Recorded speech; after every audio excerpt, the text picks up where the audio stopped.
안녕하세요. 안녕하십니까. 같이 기도드리도록 하겠습니다. 은혜로우신 아버지 하나님, 감사를 드립니다.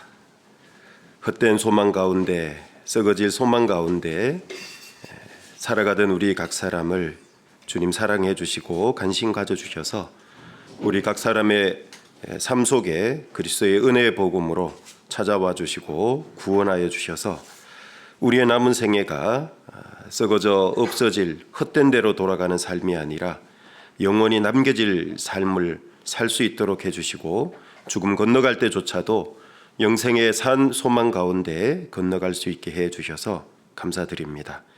아직 우리 주변에 우리가 소유하고 있는 이 산 소망을 소유하지 못한 안타깝고 지금이라도 이 세상에서 생을 마감하면 지옥으로 떨어질 수밖에 없는 불쌍한 영혼들 참 많습니다.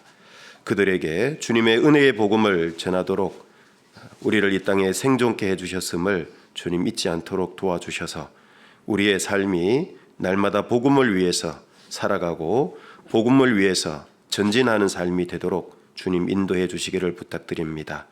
이 세상에 잠깐 누릴 세상이 주는 기쁨과 육체적인 쾌락을 쫓아서 사는 것이 아니라 영원히 남겨질 것을 위해서 사는 우리 각 사람의 삶이 되도록 하나님 인도해 주시기를 부탁을 드립니다. 3월달에 계획되어 있는 대전도 집회도 아무 생각 없이 맞이하지 않도록 도와주시고 우리 각 사람 또 나부터 주님의 은혜의 복음을 입술을 열어서 전할 수 있도록 주님 도와주시고 그래야 이번 집회를 통해서도 많은 영혼들이 구원함을 얻을 수 있게 역사해 주옵소서. 말씀을 증거하실 강사 목사님께도 하나님의 크신 권능으로 덧입혀 주셔서 영혼들을 힘있게 건질 수 있도록 도와주옵소서. 오늘 다른 곳이 아닌 말씀 앞으로 우리 각 사람의 발걸음 인도해 주셔서 감사드립니다. 마당만 밟고 돌아가는 분이 생기지 않도록 도와주시고 말씀이 우리 각자의 마음판에 새겨져서 우리의 마음과 생각과 삶이 변화로 이어질 수 있게 인도해 주시기를 부탁을 드립니다. 육신의 질병 가운데 계신 믿음의 식구들 주님께서 일일이 각자의 형편과 상황에 맞도록 치료에 또 회복의 손길로 함께 해 주시기를 부탁드립니다. 우리를 사랑하시는 우리 구주 예수님 이름으로 기도드립니다. 아멘. 사도행전 20장 같이 보시겠습니다. 사도행전 20장입니다. 사도행전 20장 22절부터 보시겠습니다. 22절부터 24절입니다.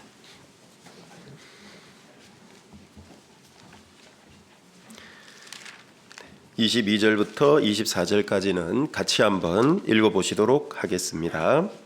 보라, 이제 나는 심령의 매임을 받아 예루살렘으로 가는데 저기서 무슨 일을 만날는지 알지 못하노라. 오직 성령이 각 성에서 내게 증거하여 결박과 환난이 나를 기다린다 하시나 나의 달려갈 길과 주 예수께 받은 사명 곧 하나님의 은혜의 복음 증거하는 일을 마치려 하면은 나의 생명을 조금도 귀한 것으로 여기지 아니하노라. 복음을 위해 전심전력하는 교회, 원래 우리 교회 목표이자 그리스도인의 이 땅에 살아있는 존재의 이유와 목적이 되는 말씀입니다. 스스로에게 잠깐 이렇게 한번 질문을 하는 시간을 가져보겠습니다. 자기 이름을 부르면서 저 같으면 박경수야, 너는 왜 사니? 이렇게 한번 각자의 이름을 부르면서 스스로에게 잠깐 질문을 해보겠습니다. 질문해 보겠습니다. 시작. 자, 이 질문에 대한 답이 속에서 어떻게 나오고 계십니까? 죽지 못해서, 태어났으니까, 세상이 좋아서, 내 만족과 기쁨과 내 쾌락을 위해서 이런 것은 아닐 겁니다. 그리스도인이. 모든 분들이 복음을 위해서라는 대답이 저 마음 밑바닥에 다 새겨져 있고 그것이 아마 떠올랐으리라 생각합니다. 안 떠올랐는데요. 회개해야 됩니다. 내가 죽지 않고 살아서 여호와 행사를 선포하리로다라는 시편 기자의 고백이 그 시편 기자의 삶의 목적과 고백으로 끝나면 안 되고 그것을 성경에 기록해 주시고 우리에게 말씀해 주시는 것은 우리 각 사람의 존재 이유와 목적이 돼야 되기 때문에 그렇습니다. 너는 왜 사냐고 묻는다면 우리의 대답은 명확해야 되는 겁니다. 삶의 목적과 이유가 명확하지 않은 사람은 삶의 방향도 명확하지 않아요. 삶도 구별된 삶을 살 수가 없어요. 그래서 자기의 존재 이유와 목적이 무엇인지를 명확히 하려면 자기가 어떤 사람인가를 알아야 됩니다. 그래서 그리스도인을 구원받은 사람을 그리스도인이라고 표현을 합니다. 그리스도인입니다.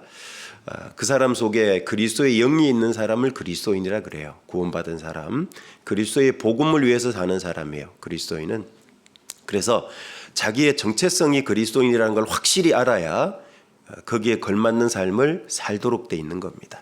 그래서 스스로에게 물어보십시오. 너는 왜 사냐고, 너는 누구냐고 틈틈이 자꾸 물어보셔야 됩니다. 그래야 그리스도인으로서 합당한 삶을 살 수 있게 됩니다.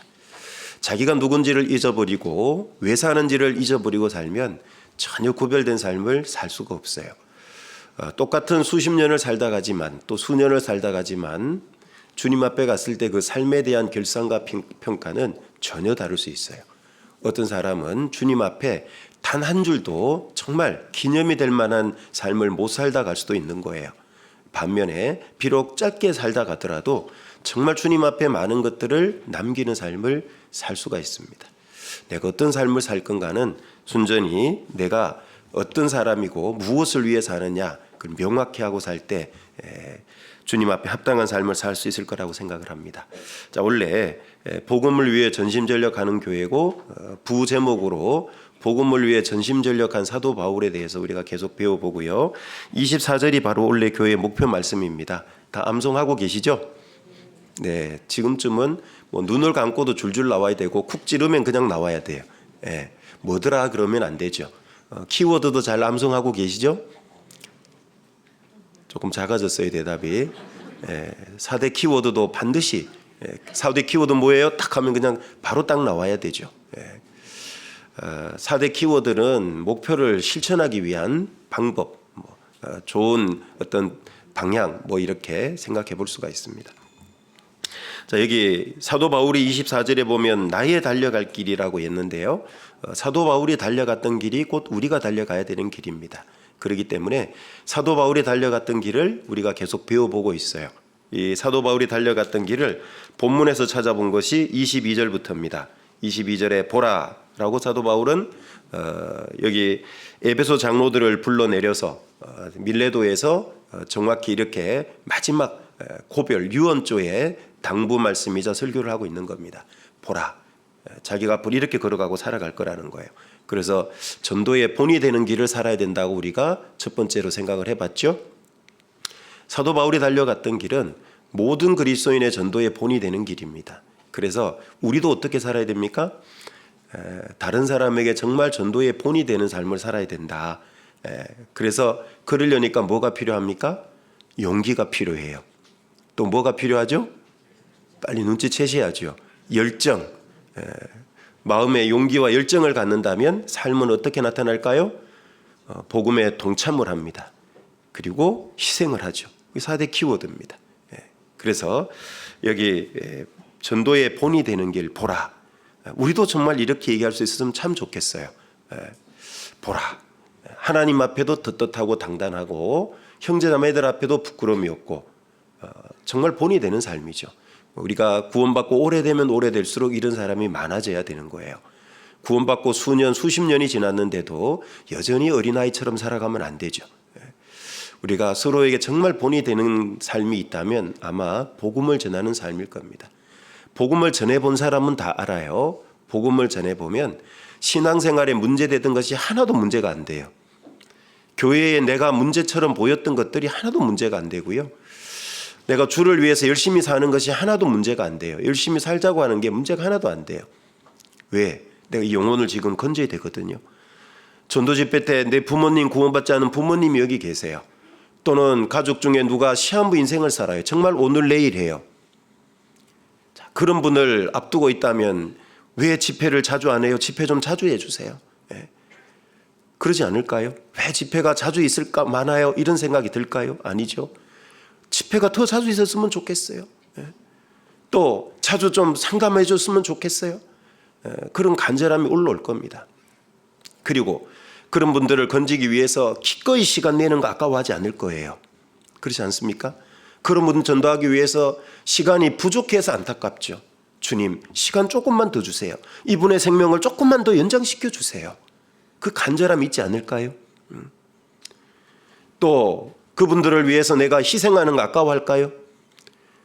내가 이분을 위해서 좀 더 일찍 물질을 사용했더라면 선물도 하고 식사도 대접하고 정말 원하는 것도 많이 좀 챙겨드리고 했더라면 벌써 마음을 훨씬 열었을 텐데, 내가 그 재물을 움켜잡고 있니라고 이 영혼 마음을 여는데 이걸 쓰지를 못했다. 설교도 숱하게 들었는데, 불의의 재물로 친구를 사귀라는 그 설교도 숱하게 들었는데 내가 왜 제대로 못 써서 이 영혼 마음을 아직까지 못 열까? 지옥을 보내야 되는가? 물질을 희생하는 것 아까워하지 않을 겁니다. 전도를 해보면 신앙이 다 교종이 돼요. 바르게 잡혀요. 뭘 위해 살아야 되는지도 명확해지고요. 무엇이 더 중요한지도 명확해지고 내 삶의 우선순위도 명확해져요. 근데 전도를 안 하잖아요. 삶이 다 엉망이에요. 뒤엉켜요. 신앙생활 내가 겨우 교회 가는 것조차도 힘들어해요. 조금만 희생하자 그러면 부담스러워해요. 시간 내보라 그러면 부담스러워해요. 왜요? 자기가 누군지를 잊었어요. 자기가 뭘 해야 되는 사람인지를 모르기 때문에 그래요. 우리는 이 땅에 사는 이유가 뭡니까? 복음입니다. 복음. 사도 바울은 전도에 특히 복음 전하는데 폰이 되는 길을 걸어갔어요. 자, 그리고 두 번째로 배웠던 게 여기 보라 다음에 이제라는 단어죠. 영어로 now, 지금. 우리는 사도 바울이 달려갔던 두 번째 길이 바로 현재를 주를 위해 사는 길이다. 지금을 주를 위해서 사는 길이다. 우리는 자꾸 다음을 기약을 하려고 합니다. 다음은 내게 아니에요. 너는 내일 일을 자랑치 말라. 하루 동안에 무슨 일이 날는지 내가 알 수 없음이니라. 내일은 내게 아닙니다. 내일 잘 살아보겠다고 안 됩니다. 뭐 지금 공부하니라고, 지금 무슨 사업하니라고, 지금 뭘 하니라고 신앙을 미룬다? 오늘 저녁이라도 주님이 오시면 어떡할 겁니까? 아니면 내가 먼저 주님께 가면 어떡할 겁니까? 우리는 누가복음 12장의 부자를, 어리석은 부자를 만나보잖아요. 그냥 이야기로 들으면 안 됩니다.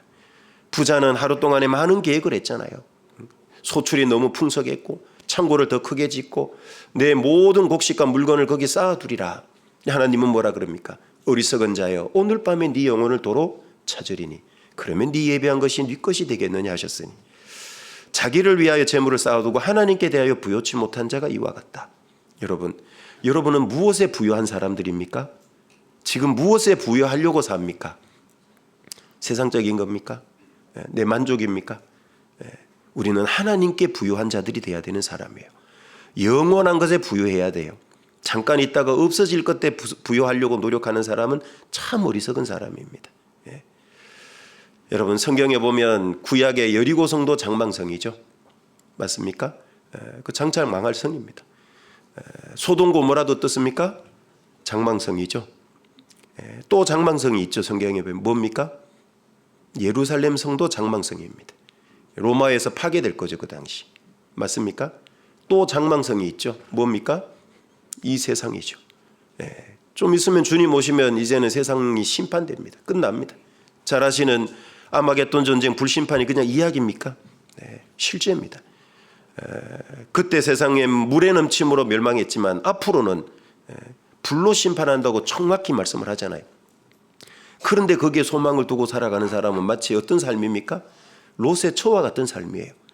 그거 불태워질 것이 아쉬워서 고개 돌려서 돌아보다 소금 기둥이 됐다고 나오죠.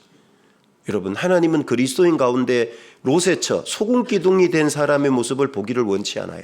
그래서 거기다가 교훈으로 기록을 내는 겁니다. 없어질 것, 불태워질 것, 썩어질 것에 고개 돌리지 말라는 얘기죠. 반대로 영원한 것을 바라보고 살라는 얘기입니다. 가장 영원한 것을 바라보는 합당한 삶이 뭡니까? 영혼을 위해 사는 겁니다.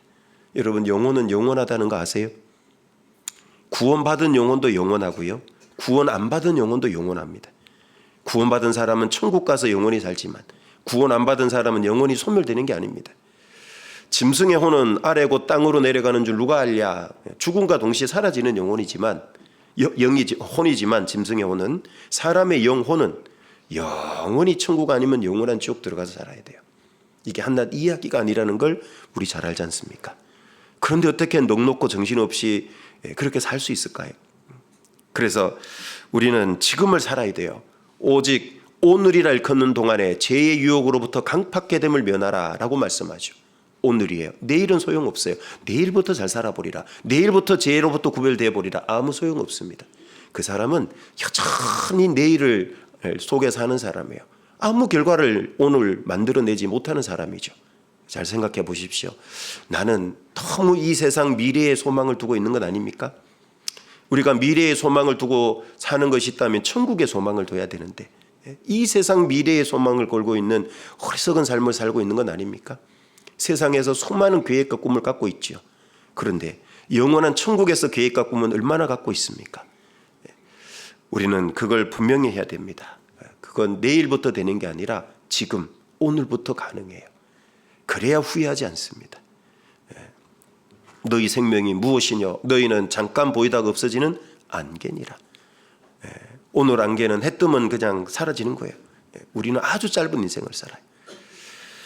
그리고 사도 바울이 보여줬던 달려갔던 길은 여기 22절에 보라, 이제 나는 심령의 매임을 받아 예루살렘으로 올라가는데 라고 말씀을 해요.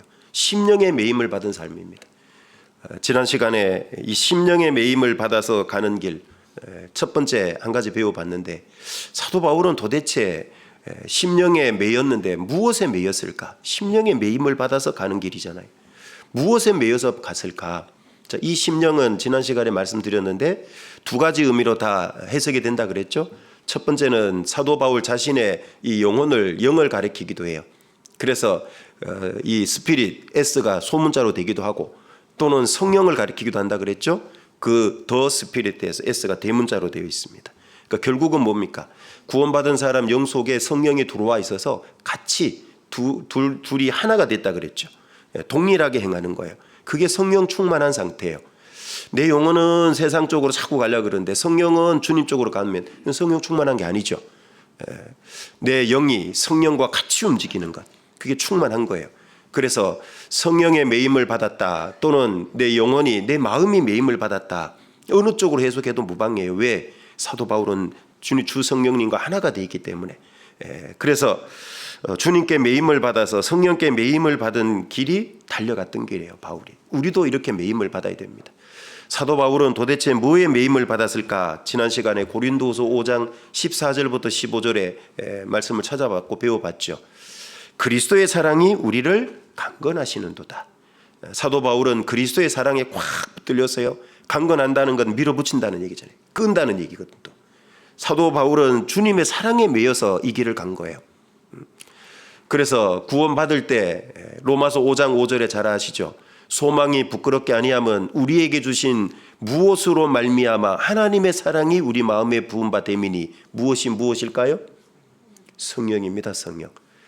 우리에게 주신 성령으로 말미암아 하나님의 사랑이 우리 마음에 부은 바 됐다.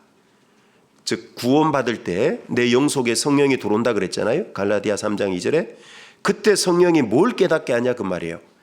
십자가를 통한 하나님의 그 큰 구원의 은혜와 사랑을 깨닫게 해요. 그래서 그 사랑이 마음에 부어졌다라고 얘기를 하는 거예요. 성령 받은 사람은 구원받은 사람이에요. 그 사람 속에는 반드시 주님의 사랑이 있어요. 부어져 있어요. 그게 구원받은 사람이에요. 나는 주님의 사랑이 전혀 없는데요. 그럼 그 사람 구원받은 사람 아니죠. 그래서 신앙이 어릴 때는 주님의 사랑이 좀 약하고 작을 수는 있지만요, 그 사랑이 넓이 길이 높이 깊이가 점점 깨달아가고 성장해가고 충만해진다 그랬잖아요. 자라가는 사랑입니다. 그 전혀 없다면 구원받은 사람이 아닙니다. 주를 위해 살 마음이 전혀 없다, 구원해 준 은혜와 사랑이 정말 전혀 안 깨달아진다, 그 사람은 구원받은 사람 아닙니다. 새로 구원받아야 됩니다. 자기가 아무리 우겨도 그건 될 수가 없어요. 스스로 생각해 보세요. 교회에서 수많은 봉사를 하고 무슨 구역장 봉사회장을 한다 하더라도 주님의 은혜와 사랑이 없다면 구원이 아닙니다. 직분이 구원을 담보해 주지 않습니다. 잘 아시는 대로 가룟 유다는 이 사도였던 엄청난 최고의 직분을 받았지만 지옥에 갔습니다. 사도 직분이 그의 구원을 담보해 주지 않거든요. 복음만이 우리를 구원해 주고 확신을 얻게 합니다. 그래서 집회가 있을 때마다 왜 자꾸 들으라 그래? 누가 나보고 자꾸 복음 전도 집회 들으라 하거들랑 빨리 눈치채야 돼요. 내가 구원받은 냄새가 좀 덜 나나? 눈치채야 돼요. 기분 나빠하지 말고. 그럼 내가 한번 잘 들어봐야 되겠다. 그래야죠. 자기만 모르고 있으면 참 불행한 사람이에요. 말씀 들어보라 그래도 왜 자꾸 들어보라 그래? 다른 사람한테 얘기해. 자기 속에 진짜 은혜와 사랑이 있으면 괜찮은데 그게 잘 안 깨달아지는데 그게 없으면 주변에도 느껴지거든요. 그게. 왜? 우리는 그리스도의 향기예요. 향기. 사랑의 향기가 나야지. 근데 전혀 안 난다. 그러니까 좀 염려되니까 어때요? 들어보세요. 이번 집회 꼭 들어보세요. 자꾸 얘기하는 거예요. 그게 사랑이에요. 나쁜 게 아니에요. 들어보라고 하는 게. 원래 사랑의 반대는 무관심이라 그랬잖아요. 무관심하면 말도 안 해요. 니까지 그 지옥 가든가 말든가 모르겠다. 그게 이제 사랑의 반대죠. 자, 그래서 여기 구원받은 그리스도인은 첫 번째 이 사랑에 매여 있어야 됩니다. 사도 바울은 이 사랑에 꽉 매여 있었던 거예요. 그래서 죽을 때까지 자기는 죄인 중에 괴수였다. 그래서 디모데전서 1장 13절 15절에도 지난 시간에 배워보셨죠? 바울은 자기가 끝까지 죄인 중에 괴수였다는 걸 안 잊어요. 그 너무나 큰 은혜와 사랑 때문에 순교의 길을 기꺼이 걸어갑니다. 그 힘이 도대체 어디서 오냐 그 말이에요. 오직 주의 사랑에 매여, 찬송 가사처럼 그 사랑에 매여 있어서 그래요. 어째서 엄마가 자녀를 살리기 위해서 대신 희생하는 일들이 벌어질까? 그건 사랑에 매여 있어서 그래요. 사도 바울도 사랑에 완전히 매인 사람이에요.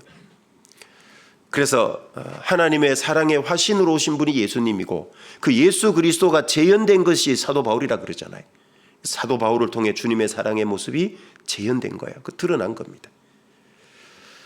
그래서 우리도 어떻게 살아야 되냐? 이 사랑에 매여서 살아야 된다라고 지난 시간에 말씀드렸고, 이 사랑이 식어지는 원인은 주신 은혜를 주신 자보다 받은 은혜에 정신 팔리면은 사랑이 식어진다 그랬고, 두 번째는 죄에 빠져 있으면 사랑이 식어진다고 지난 시간에 배워봤죠? 기억나십니까? 네, 죄에 빠지면 사랑이 식어집니다. 대표적으로 다윗이 그랬고, 간음죄와 살인죄 지니까 구원의 즐거움이 싹 사라져 버렸잖아요. 구원이 사라진 게 아니고. 그리고 세상을 사랑할 때 우리 속에 주님을 사랑하는 마음이었고 그 기쁨이 사라지도록 돼 있어요. 그래서 이 사랑이 뜨거워지는 방법은 참된 회개가 필요하다고 지난번에 말씀드렸고, 그게 요한계시록 2장 5절에 보면 에베소 교회에게 하셨던 말씀이에요. 그래서 어디서 떨어진 걸 생각하고 회개하고 처음 행위 가지라 그랬죠. 잘 생각해 봐야 돼요. 왜 사랑이 식어졌는지. 아까 대표적인 원인 세 가지가 대표적일 수 있어요. 그리고 생각해 보면 내가 이 지점이 잘못돼 있구나. 여기서 잘못됐구나. 거기를 빨리 돌이켜야죠. 회개는 방향전환이라 그랬잖아요. 방향전환. 회개해야 됩니다. 메타노이아죠. 헬라어로 방향전환이에요. 막 아파하는 게 아니에요. 아파만 하고 그 길로 계속 가면 회개한 게 아니에요. 그거는 회만 한 거라 그러죠. 회. 걔는 고칠 개자잖아요. 방향전환해야 돼. 그 잘못된 길에서 돌아서 해야 된다는 얘기죠. 그리고 처음 행위 가지라는 게 뭐예요? 에베소 교회는 처음 사랑 버렸다 그랬죠. 그 처음 사랑을 회복하라는 얘기예요. 왜? 사랑이 아니고는 온전한 신앙생활이 안 되기 때문에 그래요. 그래서 참된 회개가 필요하고, 두 번째는 말씀을 가까이 해야 된다고 그랬죠. 사랑이 뜨거워지려면. 그래서 예레미야 23장 29절에 내 말이 불같지 아니하냐, 뜨겁다 그랬잖아요. 말씀을 가까이 해야 돼요. 다시 안 읽던 말씀 꼬박꼬박 읽고 묵상하고, 말씀 시간에 빠지지 말고 열심히 참여하려고 애쓰고, 그렇게 해서 계속 말씀을 회복해야 돼요. 그래야 뜨거워지는 겁니다. 태양을 등진 가리워진 그늘에 있어서는 밤은 추워요. 내 삶에 태양이신 하나님이 내 삶에 떠올라야 돼요. 내 마음에 떠올라야 돼요. 그래야 따뜻해요. 하나님은 해요. 시편 84편 11절에 하나님을 해를 멀리하는데 어떻게 따뜻해질 수 있겠어요? 하나님은 말씀으로 나타난 분이기 때문에요. 말씀을 가까이 해야 뜨거워집니다. 이거는 진리입니다. 그리고 주님의 부활과 재림에 대한 확신이 있어야 돼요. 그러려니까 말씀을 가까이 해야죠. 말씀을 점점 가까이 하면 주님이 부활하고 나를 구원했다는 그것이 복음이 확고하게 내 마음이 자리 잡고 또 주님이 재림할 거에 대한 확고한 소망이 생기면요, 이대로 살 수는 없다, 이렇게 살 수는 없다, 주님 앞에 가면 내가 틀림없이 부끄럽게 될 거다. 그래서 부활과 재림에 대한 소망이 확실하면 뜨거워져요. 그래서 누가복음 24장에도 배워보셨잖아요. 엠마오로 가던 두 제자에게 주님이 나타나서 구약의 모세와 선지자의 글로 예수님이 죽고 부활할 것에 대한 말씀을 쫙 전해주니까 제자들이 마음이 뭐라 그래요? 말씀을 풀어주실 때 우리 마음이 뜨겁지 아니하더냐, 뜨거워지는 거예요. 그리고 네 번째, 교제 가운데 있을 때 이 사랑이 회복된다 그랬죠. 그래서 에베소서 3장에도 능히 모든 성도와 함께 지식에 넘치는 그리스도의 사랑을 알아. 그래서 교회 가운데 붙어 있고 말씀 배우는 걸 게을리하지 말아야 됩니다. 그럴 때 사랑이 점점 뜨거워지는 거예요. 자, 사도 바울처럼 우리도 주님의 사랑에 매여 있어야 제대로 살아갑니다. 자, 두 번째, 사도 바울은 뭐에 매여 살았을까? 고린도전서 9장으로 가보겠습니다. 고린도전서 9장입니다. 고린도전서 9장 16절입니다. 16절부터 17절입니다. 고린도전서 9장 16절부터 17절입니다. 자, 두 절은 같이 읽어보겠습니다. 내가 복음을 전할지라도 자랑할 것이 없음은 내가 부득불할 일임이라. 만일 복음을 전하지 아니하면 내게 화가 있을 것이미로라.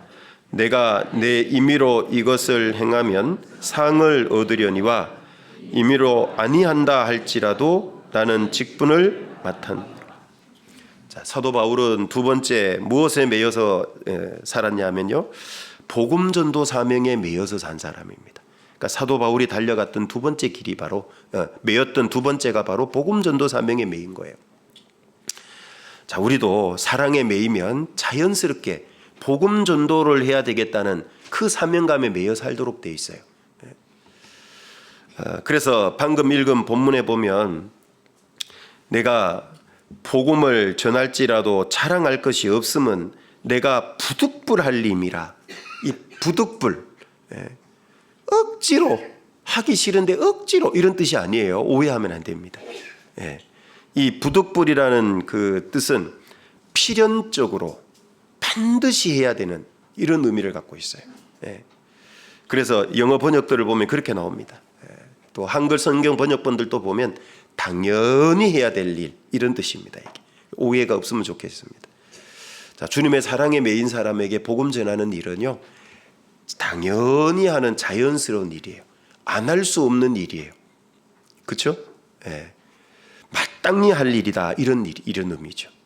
그 사도 바울은 복음 전도 사명에 매여서 살았던 사람이에요. 여러분은 복음 전도 사명에 얼마큼 매여 있습니까? 마음과 생각과 삶이 거기에 얼마나 붙들려 있는 삶을 살까요? 지난 한 주는 어떻게 살았을까요? 사람은 자기 마음이 매여 있는 곳에 시간과 생각과 물질을 투자하도록 돼 있어요. 어디에 매여 있는가 잘 보세요.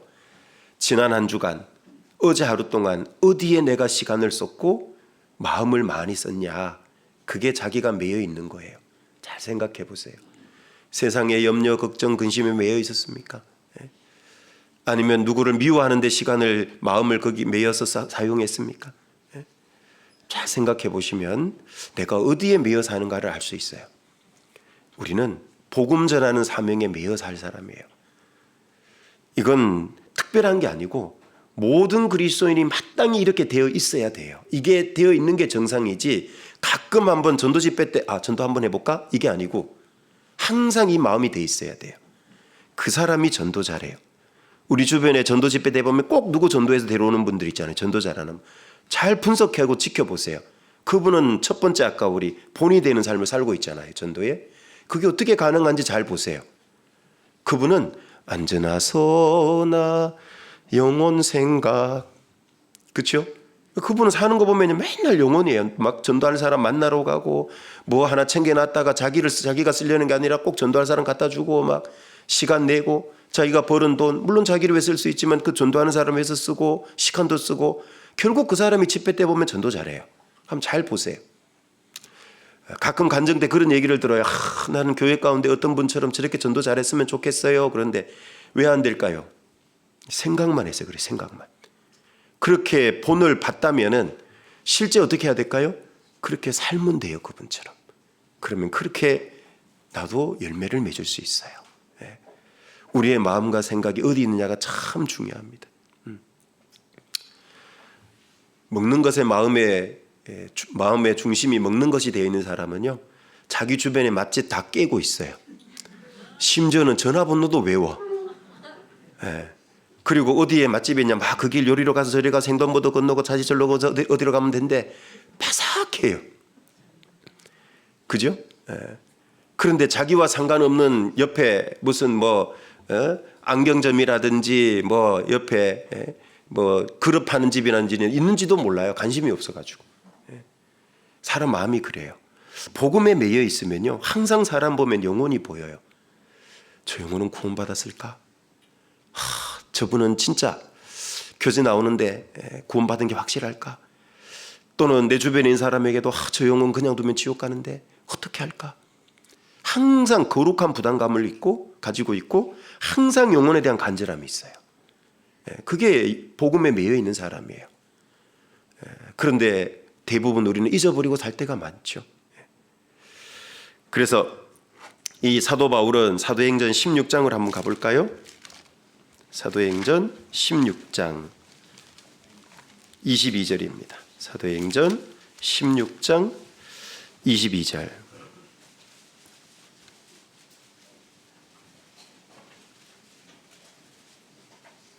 (16장 22절) 22절부터 24절까지 같이 읽어보겠습니다. 무리가 일제히 일어나 송사하니 상관들이 옷을 찢어 벗기고 매로 치라 하여 많이 친 후에 옥에 가두고 간수에게 분부하여 든든히 지키라 하니 그가 이러한 영을 받아 저희를 깊은 옥에 가두고 그 발을 착고에 든든히 채웠더니. 사도 바울이 2차 전도 여행 당시에 빌립보에서 복음 전하다가 감옥에 갇힌 사건이죠. 복음을 전하다가 감옥에 갇히게 됐어요. 거기서 여기 상관들이 옷을 찢어 벗기고 막 매로 치고 많이 쳤다 그랬잖아요. 얻어맞은 겁니다. 그리고 감옥 깊은데 가둬버린 거예요. 더 이상 빌립보 전도의 희망이 안 보이죠. 전도의 문이 닫힌 것처럼 보이죠. 얼른 보면 복음에 매여 살다 보면 정말 크나큰 장애물이 생기고 한 발짝도 나가지 못할 것 같은 인생을 경험할 때도 있어요. 그런데 성경이 기록을 24절로 끝내버렸다면 우리는 암울해지죠. 그런데 너무너무 감사한 것은 이어지는 구절이 계속되고 있죠. 25절부터 보시면 밤중쯤 되어 바울과 실라가 기도하고 하나님을 찬미하며 제수들이 듣더라. 이에 호련히 큰 지진이 나서 옥토가 움직이고 문이 곧 다 열리며 모든 사람의 매인 것이 다 벗어진지라. 우리는 여기서 신앙생활의 큰 비결 하나를 깨달아야 됩니다. 복음을 위해 복음에 매여 살면 얼른 볼 때는 어떻습니까? 수많은 장애물을 만나는 것 같죠. 사도 바울이 그러했거든요. 복음에 매여 살다 보니까 너무너무 많은 고난을 받았어요. 고린도서 11장을 읽어보시면 사도 바울이 복음 때문에 매맞고 고통받았던 어려운 일들을 거기에 쭉 나열해놨거든요. 3번 태장으로 맞고 40에 하나 감한매를 막 5번이나 얻어맞고 엄청난 고난을 많이 당했어요. 바울이 돌 맞아 죽었던 걸 하나님이 살려주기도 하고 엄청난 많은 고난을 당하잖아요.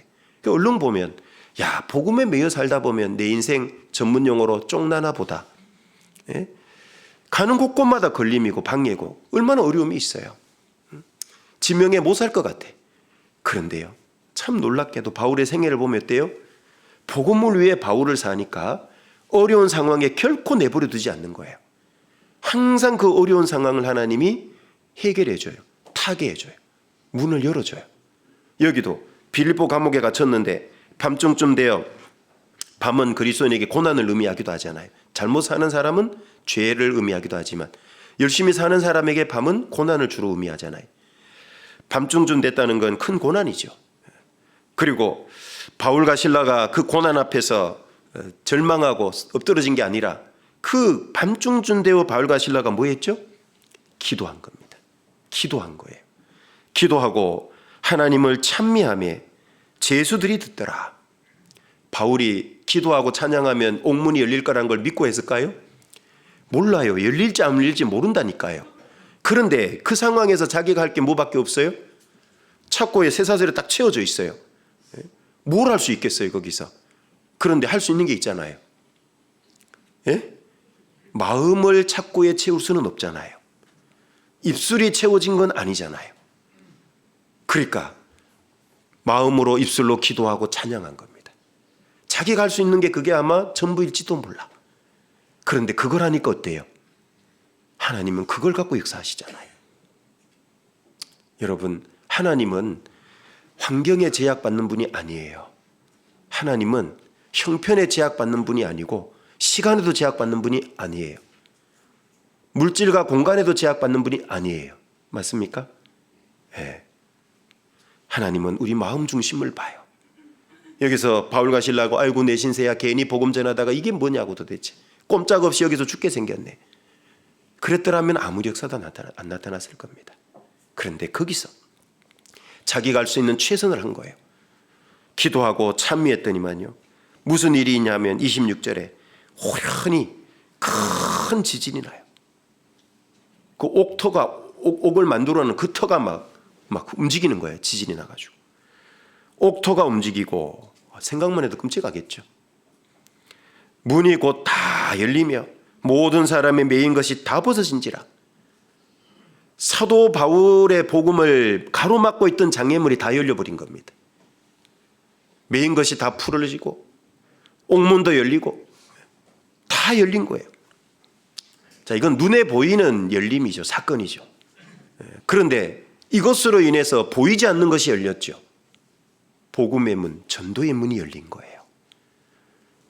모든 것이 닫혀 있는 그 시점에서 그 상황에서 기도와 찬미를 드리니까 모든 것이 열려버리잖아요. 자기들을 채우고 있던 창고도 풀리고 옥문도 열리고 간수의 마음문도 열리고 그 가족들의 마음문도 열려서 다 구원받고 그래서 주 예수를 믿으라 그리하면 너와 내 집이 구원을 얻으리라 그 31절에 유명한 구절이 있잖아요. 뿐만 아니라 빌립보 지역의 전도의 문이 열리고 빌립보 교회가 세워지는 문이 열리고 천국 문이 열렸잖아요. 몇 개 문이 열린 겁니까 도대체? 잠깐 갇혀지는 그 상황을 통해서 하나님은 엄청난 문을 열려고 하신 거예요. 사도 바울은 복음에 매여 사는 길을 달려간 거예요. 나는 뭐에 매여서 달려가고 있습니까? 내 삶이 형통하지 않고 어렵다. 그 어려움이 계속 지속되고 하나님이 그 어려움의 문을 열어주지 않는다. 그러면 고민을 해봐야 됩니다. 내가 복음을 위해 살고 있는가? 그거 고민해 봐야 돼요. 그리스도인이 걸어가는 길은 만사형통인데 장애물이 없다는 뜻이 아니고 많은 장애물을 극복하고 이긴다는 뜻이 그리스도인의 형통입니다. 내가 많은 장애물이 해결되지 않고 거기 앞에서 지금 절망하고 있다면 내가 바라볼 것을 안 바라봐서 그래요. 상황을 바라보고 절망하고 있어서 그래요. 주님 쪽을 바라보고 주님께 기도하고 찬미를 드려보십시오. 하나님은 반드시 문을 열어줍니다. 특히 왜 뭐 때문에 기도하고 찬미했을까요? 바울이 하나님 살려주세요. 자기의 안위를 구하는 기도를 했을까요? 아닐 겁니다. 하나님, 비록 내가 이 창고에 채워지고 빌립보 감옥의 깊은 곳에 갇혀 있지만 그럼에도 불구하고 이 복음이 계속 전해졌으면 좋겠습니다. 아마 그 복음을 위해서 기도했을 겁니다. 빌립보의 영혼들을 위해서 기도했을 겁니다. 앞으로 자기가 전해야 될 영혼들, 구원시켜야 될 영혼들, 그 영혼들을 위해서 복음을 위해서 기도했을 겁니다. 그러니까 하나님이 그 기도를 흔쾌히 받으신 겁니다. 자기의 육신의 안위를 위해서 말 그대로 보신을 위해서 기도했다면 문 안 열어줬을 거예요. 그런데 복음을 위해서 기도했습니다. 그래서 문을 확 열어주고 빌립보 감옥에서부터 전도가 되게 한 겁니다. 자, 우리도 복음에 매여서 살아보십시오. 그 사람 앞길을 하나님이 열어줍니다. 왜? 열어주지 않으면 복음이 진보가 없기 때문에 그래요. 내가 인생을 최대로 성공하는 삶을 사는 방법이 뭔지 아십니까? 복음 위에 사시면 됩니다. 그 사람의 앞길을 주님이 열어가십니다. 주님.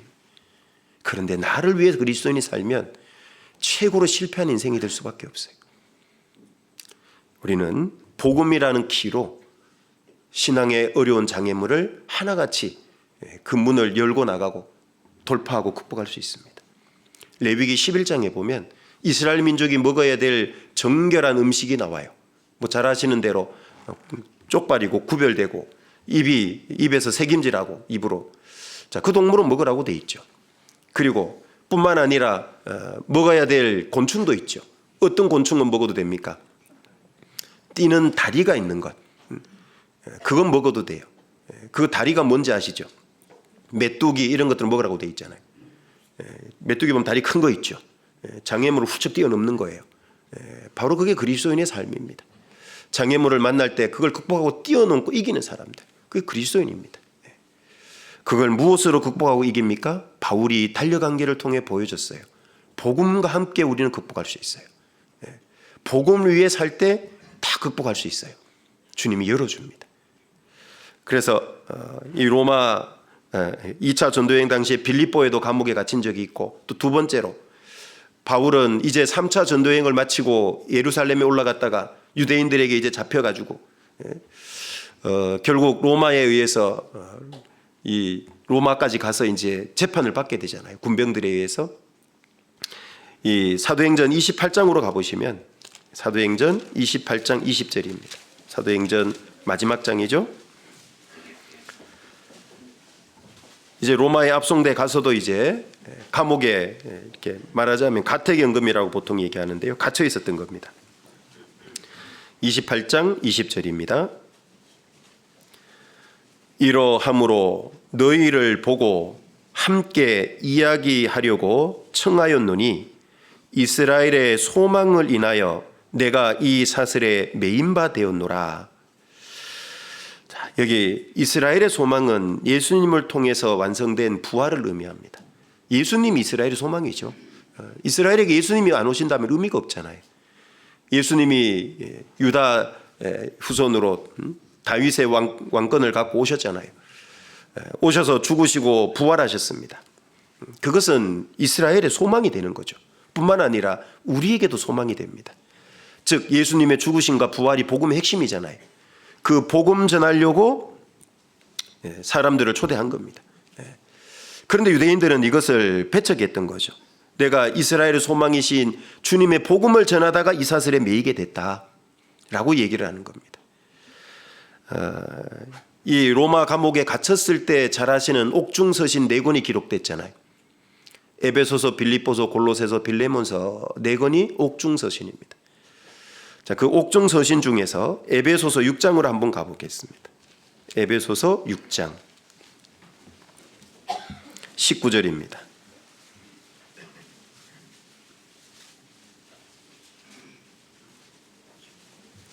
에베소서 6장 19절부터 20절입니다.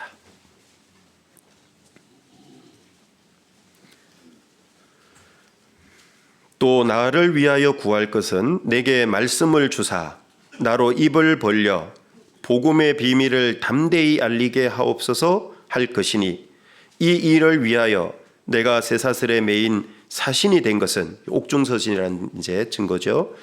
나로 이 일에 당연히 할 말을 담대히 하게 하려 하심이니라. 사도 바울은 로마에 갇혔을 때요, 가만히 있었던 게 아니에요. 아이고 내 신세야 하고 또 처량하게 보냈던 게 아니죠. 여기 아까 사도행전 20장에도 가택연금 상태에서도 사람들 초대해서 이태를 복음을 전했다고 나오잖아요. 계속 복음 전합니다. 그리고 여기 에베소 성도들에게도 자기가 옥중 생활을 어떻게 하고 있는지도 알려주고 있는 거예요. 내가 쇠사슬에 매인 사신이 된 것은 나로 이 일에 당연히 할 말을 담대히 하게 하려 하심이라. 하나님이 왜 나를 감옥에 가뒀냐, 로마 감옥에 왜 그렇게 했냐? 복음 전하게 하려고. 사도 바울은 마지막 로마에 가서 복음 전하고 순교함으로 생을 마쳤잖아요. 그 당시에 세계의 지배자 로마 제국 그 수도에 가서 복음 전할 때 전 세계로 복음이 전해질 수 있기 때문에 그래요. 그리고 골로새서 4장으로도 가보시죠. 골로새서 4장 3절부터 4절입니다. 골로새서 4장 3절부터 4절입니다. 또한 우리를 위하여 기도하되 하나님이 전도할 문을 우리에게 열어주사 그리스도의 비밀을 말하게 하시기를 구하라. 내가 이것을 인하여 매임을 당하였노라. 여기도 매임을 당했다는 게 감옥에 있다는 걸 알려주고 있는 거고요. 4절 그리하면 내가 마땅히 할 말로서 이 비밀을 나타내리라. 자, 사도 바울은 2차 전도 여행 당시에도 매임받았고 로마 감옥에 갇혔을 때도 매임받았죠. 그렇지만 복음은 매어졌습니까? 안 매어졌습니까? 안 매어지죠. 놀랍게도 바울이 많이 매일수록 복음은 더 많이 전해지더라는 얘기예요. 자, 우리도 어떻습니까? 주님의 복음에 많이 매여 살면 살수록 복음이 어떻게 된다는 거죠? Please. 어떻게 된다는 거죠? 더 전해진다는 겁니다. 내가 복음에 매여 살지 않기 때문에 복음이 안 전해지는 거예요. 내 삶의 어려운 문제가 해결이 안 되는 겁니다. 그리스도인은 복음을 떼서는 삶을 생각할 수 없는 사람들이거든요. 복음과 함께 고난받기로 작정하면요, 주님이 그 모든 고난에서 건져내요. 도와줘요. 이길 힘을 줘요. 우리가 어려운 가운데 있을 때 기도하면 어려움을 없애주는 게 아니에요. 오해하면 안 됩니다. 어려움을 이길 힘을 주는 거예요. 이길 지혜를 주는 거라고요. 왜 그럴까요? 그래야 영광이 있거든요. 어려운 문제 자체를 없애버리면 주님께 받을 영광이 하나도 없어요. 그렇죠? 그래서 사도 바울은 복음 전하면서 여러 번 이렇게 복음에 매여 산 거예요. 실제 매여 살아요. 마음이 복음에 매여 사니까 삶이 어때요? 많은 고난에 매여지게 돼 있죠. 이게 복음을 위해 매여 산 겁니다. 이게 마땅한 거예요. 그 속에서 주님과 더 깊은 교제가 이루어져요. 주님의 더 큰 역사를 경험해요. 더 큰 은혜와 사랑을 깨닫죠. 주님과 동행하는 게 늘 경험되죠. 복음과 함께 고난받으면 그래요. 복음에 매여 살면. 자, 디모데후서 2장으로 가보겠습니다. 디모데후서 2장 19절입니다. 9절입니다. 디모데후서 2장 9절. 자, 디모데후서는 사도 바울이 기록한 바울 서신서 신약의 14권 중에 가장 마지막에 기록된 서신서입니다. 이 디모데후서는 언제쯤 기록이 됐냐면 1차 투옥됐을 때 로마에, 그때가 아니고요, 재판받고 잠깐 풀려나요, 바울이. 그리고 다시 복음 전하다가 재차 투옥돼서 이제 순교당하는 겁니다. 그러면 이 디모데후서 2장, 이 디모데후서는 언제냐면 이제 풀려났다가 재차 투옥됐을 때 순교당하기 직전에 기록된 것이 디모데후서예요. 그래서 바울 서신서 중에 가장 늦게 기록됐다고 그래요. 그러니까 죽음을 앞둔 유언과 같은 내용이 바로 디모데후서입니다. 그래서 2장 9절에 보면 복음을 인하여 내가 죄인과 같이 매이는 데까지 고난을 받았으나, 겉으로 볼 때는 이런 삶이었죠. 그렇지만 하나님의 말씀은 매이지 아니하니라. 최종 인생을 다 살고 마무리하면서 쓴 거예요. 쉽게 말하면 바울 사도 얼마나 많은 고난 받았습니까? 얼마나 많이 실제 육체가 매임을 당하는 걸 경험했습니까? 그래도 복음은 안 매이더라 라고 정확하게 우리에게 알려주고 있죠. 그러면서 10절입니다. 그러므로 내가 택하신 자들을 위하여, 복음으로 택해졌죠. 우리는 모든 것을 참음은 저희로도 그리스도 예수 안에 있는 구원을 영원한 영광과 함께 얻게 하려 함이로라. 자, 복음은 매이지 않더라. 나는 매여줘도 항상 하나님이 해결하시더라. 정말 이게 마음에 확고하게 자리 잡으셨으면 좋겠어요. 우리의 나머지 생애가 복음을 위한 생애라면 당연히 복음에 매여 살아야 되고, 그 복음에 매여 사는 삶은 당연히 고난에 매일 수밖에 없어요. 그게 이상한 게 아니란 얘기죠. 그렇지만 고난에 매인 걸로 끝나는 게 아니라 반드시 주님이 그걸 극복하고 이기게 해주더라. 복음은 매이지 않더라 라는 걸 우리가 확고히 알았으면 좋겠어요. 그래서 우리도 다니엘서 12장 2절 3절 유명한 말씀처럼요,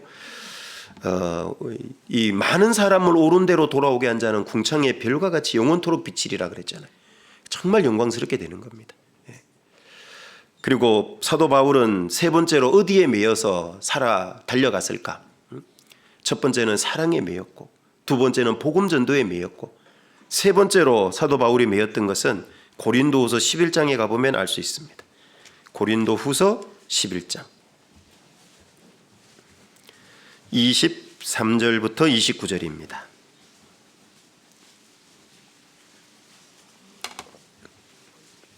고린도후서 11장 23절부터 29절입니다.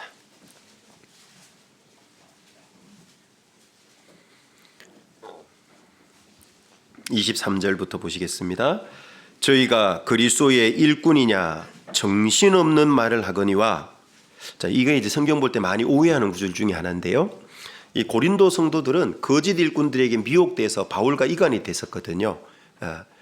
그런데 이제 그 거짓 일꾼과 진짜 일꾼을 구별하기 위해서 바울이 말씀하고 있는 건데, 23절에 저희가 그리스도의 일꾼이냐? 그 가짜 이 선생들이 그리스도의 일꾼이냐? 정신없는 말을 하거니와 할 때 정신없는 말을 하거니와를 많은 분들이 오해해요. 이 가짜 일꾼들이 자기가 그리스도의 일꾼이라고 말하는 거, 그게 정신없는 말이다라고 오해하는데 그게 아니고요. 여기서 저희가 그리스도의 일꾼이냐? 아니란 얘기죠. 정신없는 말을 하거니와는 누구에게 해당되느냐 하면 바울 자신에게 하는 말이에요. 이게 가짜 일꾼들에게 연결하면 안 되고, 자꾸 그 가짜 일꾼들과 저희하고 연결하는데 그게 아니고요. 정신없는 말을 하거니와, 이 정확한 해석은 정신없는 말처럼 들리시겠지만 이런 뜻입니다. 왜 바울이 자기에 대해서 이렇게 얘기하냐면 자기 자랑처럼 보이는 얘기를 좀 해야 되겠거든요, 바울이. 그러니까 자기 자랑을 막 쭉 늘어놓는 사람 보면 뭐라 그래요, 보통? 불출이. 정신없는 사람처럼 보이잖아요. 그러니까 사도 바울이 가짜 일꾼들이 막 진짜 일꾼인 것처럼 하고, 고린도 성도들이 그게 그런가 하고 막 미혹도 되니까요, 구별해 주는 거예요. 저희가 그리스도의 일꾼이냐? 아니다 그 말이에요. 내가 정신없는 말처럼 보이겠지만 나도 좀 얘기하겠다 그 말이에요. 뭔 얘기를 할 거냐? 나도 더욱 그러하도다. 그들보다 더 주를 위해서 잘 산 거예요. 바울은 어떻게? 구체적으로 내가 수고를 넘치도록 하고 옥에 갇히기도 더 많이 하고, 아까 여러 번 배웠다 그랬잖아요. 성경에 기록된 거 말고도 더 있었을 것 같아요. 이 표현을 보면 옥에 갇히기도 더 많이 하고, 딱 빌립보 감옥에 한 번, 로마 감옥에 한 번, 이 두 번을 얘기한 게 아닐 거예요. 정말 많이 갇힌 게 있었을 것 같아요. 매도 수없이 맞고 여러 번 죽을 뻔했어요. 죽을 고비를 막 여러 번 넘겼어요. 실제로 유대인들에게 40에 하나 감은 매를 5번 맞았고, 3번 태장으로 맞고, 1번 돌로 맞고, 3번 파선하는데 일주야를 기품에서 지냈으며, 여러 번 여행의 강의 위험과 강도의 위험과 동족의 위험과 이방인의 위험과 시내의 위험과, 또 이 시내는 또 이게 뭐 우리는 무슨 막 뭐 강 뭐 이런 이제 이렇게 뭐 많은 사람들이 뭐 냇물 뭐 이렇게 보기도 하는데요. 여기 시내라고 하는 것은 영어 성경에 찾아보면요, 시티로 돼 있어, 시티. 그래서 시내의 위험과, 도시 생활하다 보면 왜 나쁜 사람 많잖아요. 사기꾼들도 많고, 또 광야의 위험과 바다의 위험과 거짓 형제 중의 위험을 당하고, 또 수고하며 애쓰고 여러 번 자지 못하고 줄이며 목마르고 여러 번 굶고 춥고 헐벗었노라. 정말 많은 수고를 한 거예요, 바울은. 그런데 고린도 교회에 있는 하나님의 사자 일꾼이라는 사람이 이렇게 살더냐 그 말이에요. 사도 바울이 부득불 자기가 이렇게 산 걸 얘기한 건데, 이게 잘못하면 자랑처럼 비춰지니까 내가 좀 정신없는 말처럼 비칠지 몰라도 이게 얘기를 좀 해야 되겠다는 얘기예요. 구별시키기 위해서 그런 뜻입니다. 그런데 사도 바울이 개인적으로 복음 전하면서 이렇게 많은 고난 당한 건, 이건 별로 자기가 자랑할 것도 아니고, 그래서 정신없는 말을 하거니와 이렇게 얘기하는 거예요. 이건 내가 자랑하고 드러낼 게 아니다. 그런데 진짜 내가 늘 마음에 생각되어지고 눌리는 게 있다. 그게 바로 28절 29절입니다. 이 외의 일은 고사하고, 앞에 언급했던 일은 그건 뭐 고사하더라도 오히려 날마다 내 속에 눌리는 일이 있다. 늘 잊어버리지 않고 늘 생각되고 그야말로 마음이 늘 매여 있는 게 있어요. 그게 뭡니까? 곧 모든 교회를 위하여 염려하는 것이라. 누가 약하면 내가 약하지 아니하며 누가 실족하게 되면 내가 애타하지 않더냐. 바울은 여기에 매여 산 거예요. 세 번째로 바울이 매인 게 뭡니까? 교회 사랑. 교회를 사랑하는 그 사랑에 매여 산 거예요. 교회 사랑. 주님의 몸된 교회. 바울은 여기에 매여 살았던 겁니다. 그래서 이 생사가 달린 많은 복음 전한 어려움이 있었지만 막 그런 건 별로 마음에 염두에 안 둔다 그 말이에요. 이런 고사하고 그랬잖아요. 그런데 날마다 자기가 잊을 수 없고 날마다 마음 쓰이는 게 있대요. 교회를 위해 염려하는 거래요. 교회를 위해. 특별히 그 교회 가운데 29절에 보면 어때요? 염려하는 게 있고 29절에 보면 누가 약하면 내가 약하지 아니하며 누가 실족하게 되면 내가 애타하지 않더냐. 교회 안에 그 특히 어린 영혼들 있잖아요. 교제 안에 있지만 구원이 불분명한 사람들, 구원받았지만 신앙이 어린 사람들, 세상의 미혹에 잘못된 거짓된 교훈의 가르침에 막 교회를 비방하는 말에 막 흔들흔들하고 교리에 미혹돼서 넘어지기도 하고 또는 신앙생활 하지만 헐 육신을 아직 못 이겨내고 그 신앙이 어리고 약한 사람이 있죠. 그 사람들을 보면 늘 마음이 눌리는 거예요. 바울은 그 한 사람 한 사람을 붙들어주고 세워주고 싶은 거예요. 왜? 그런데 바울 자기는 한 사람이고 무슨 손오공처럼 머리카락 뽑아갖고 분신술 해갖고 한 100명 싹 만들어가지고 교회마다 싹 보내면 좋겠는데 그럴 수도 없고, 그러니까 늘 에베소에 있으면 고린도 교회가 걱정되고 빌립보에 있으면 또 무슨 다른 교회들이 걱정되고 늘 교회에 대한 염려가 있잖아요. 이게 교회 사랑이에요. 교회 사랑. 교회 사랑에 매여 산 거예요. 여러분들은 날마다 무엇에 눌려서 합니까? 먹고 사는 문제에 눌려서 합니까? 자기의 야망 생각 계획에 눌려서 합니까? 무엇에 눌려 있습니까? 도대체 내 삶의 주인이 무엇입니까? 주인에 눌려 사는 거죠. 정말 말로는 예수 그리스도가 나의 주와 구주가 됐다 그러는데 실제 살아가는 거 보면 내 마음의 보좌에 누가 앉아 있는가 보면 주님 앞에 죄송할 때가 혹시 있지 않습니까? 주님을 그 보좌에서 끌어내리고 내가 올라가 있는 때도 있고, 심지어는 세상에 올라가 있는 때도 있고, 심지어는 마귀의 미혹에 빠져서 마귀가 거기에 가 있기도 하고. 어떻습니까? 나는 무엇에 눌려 살고 이끌려 살고 있습니까? 붙들려 삽니까? 정말 교회를 사랑하는 마음이 필요합니다. 그래서 고린도전서 3장 같은데 또 빌립보서 4장 같은데 보면 교회가 좀 나누어졌어요. 형제자매끼리. 특히 고린도 교회는 보면 나는 바울에게, 나는 아볼로에게, 나는 게바에게, 나는 그리스도에게 속했다 하고 막 나눠졌잖아요. 고린도전서 1, 2, 3장 읽어보세요. 고린도전서.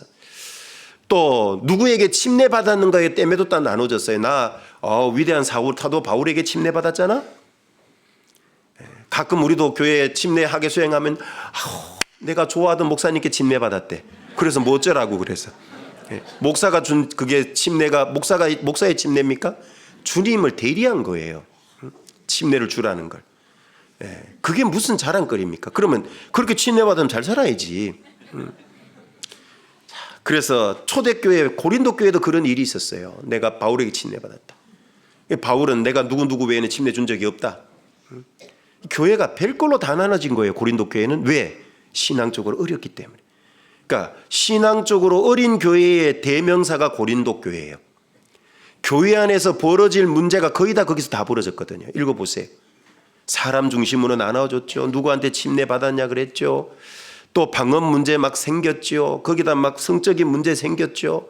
많은 문제들이 교회 안에, 고린도 교회 안에 다 있죠.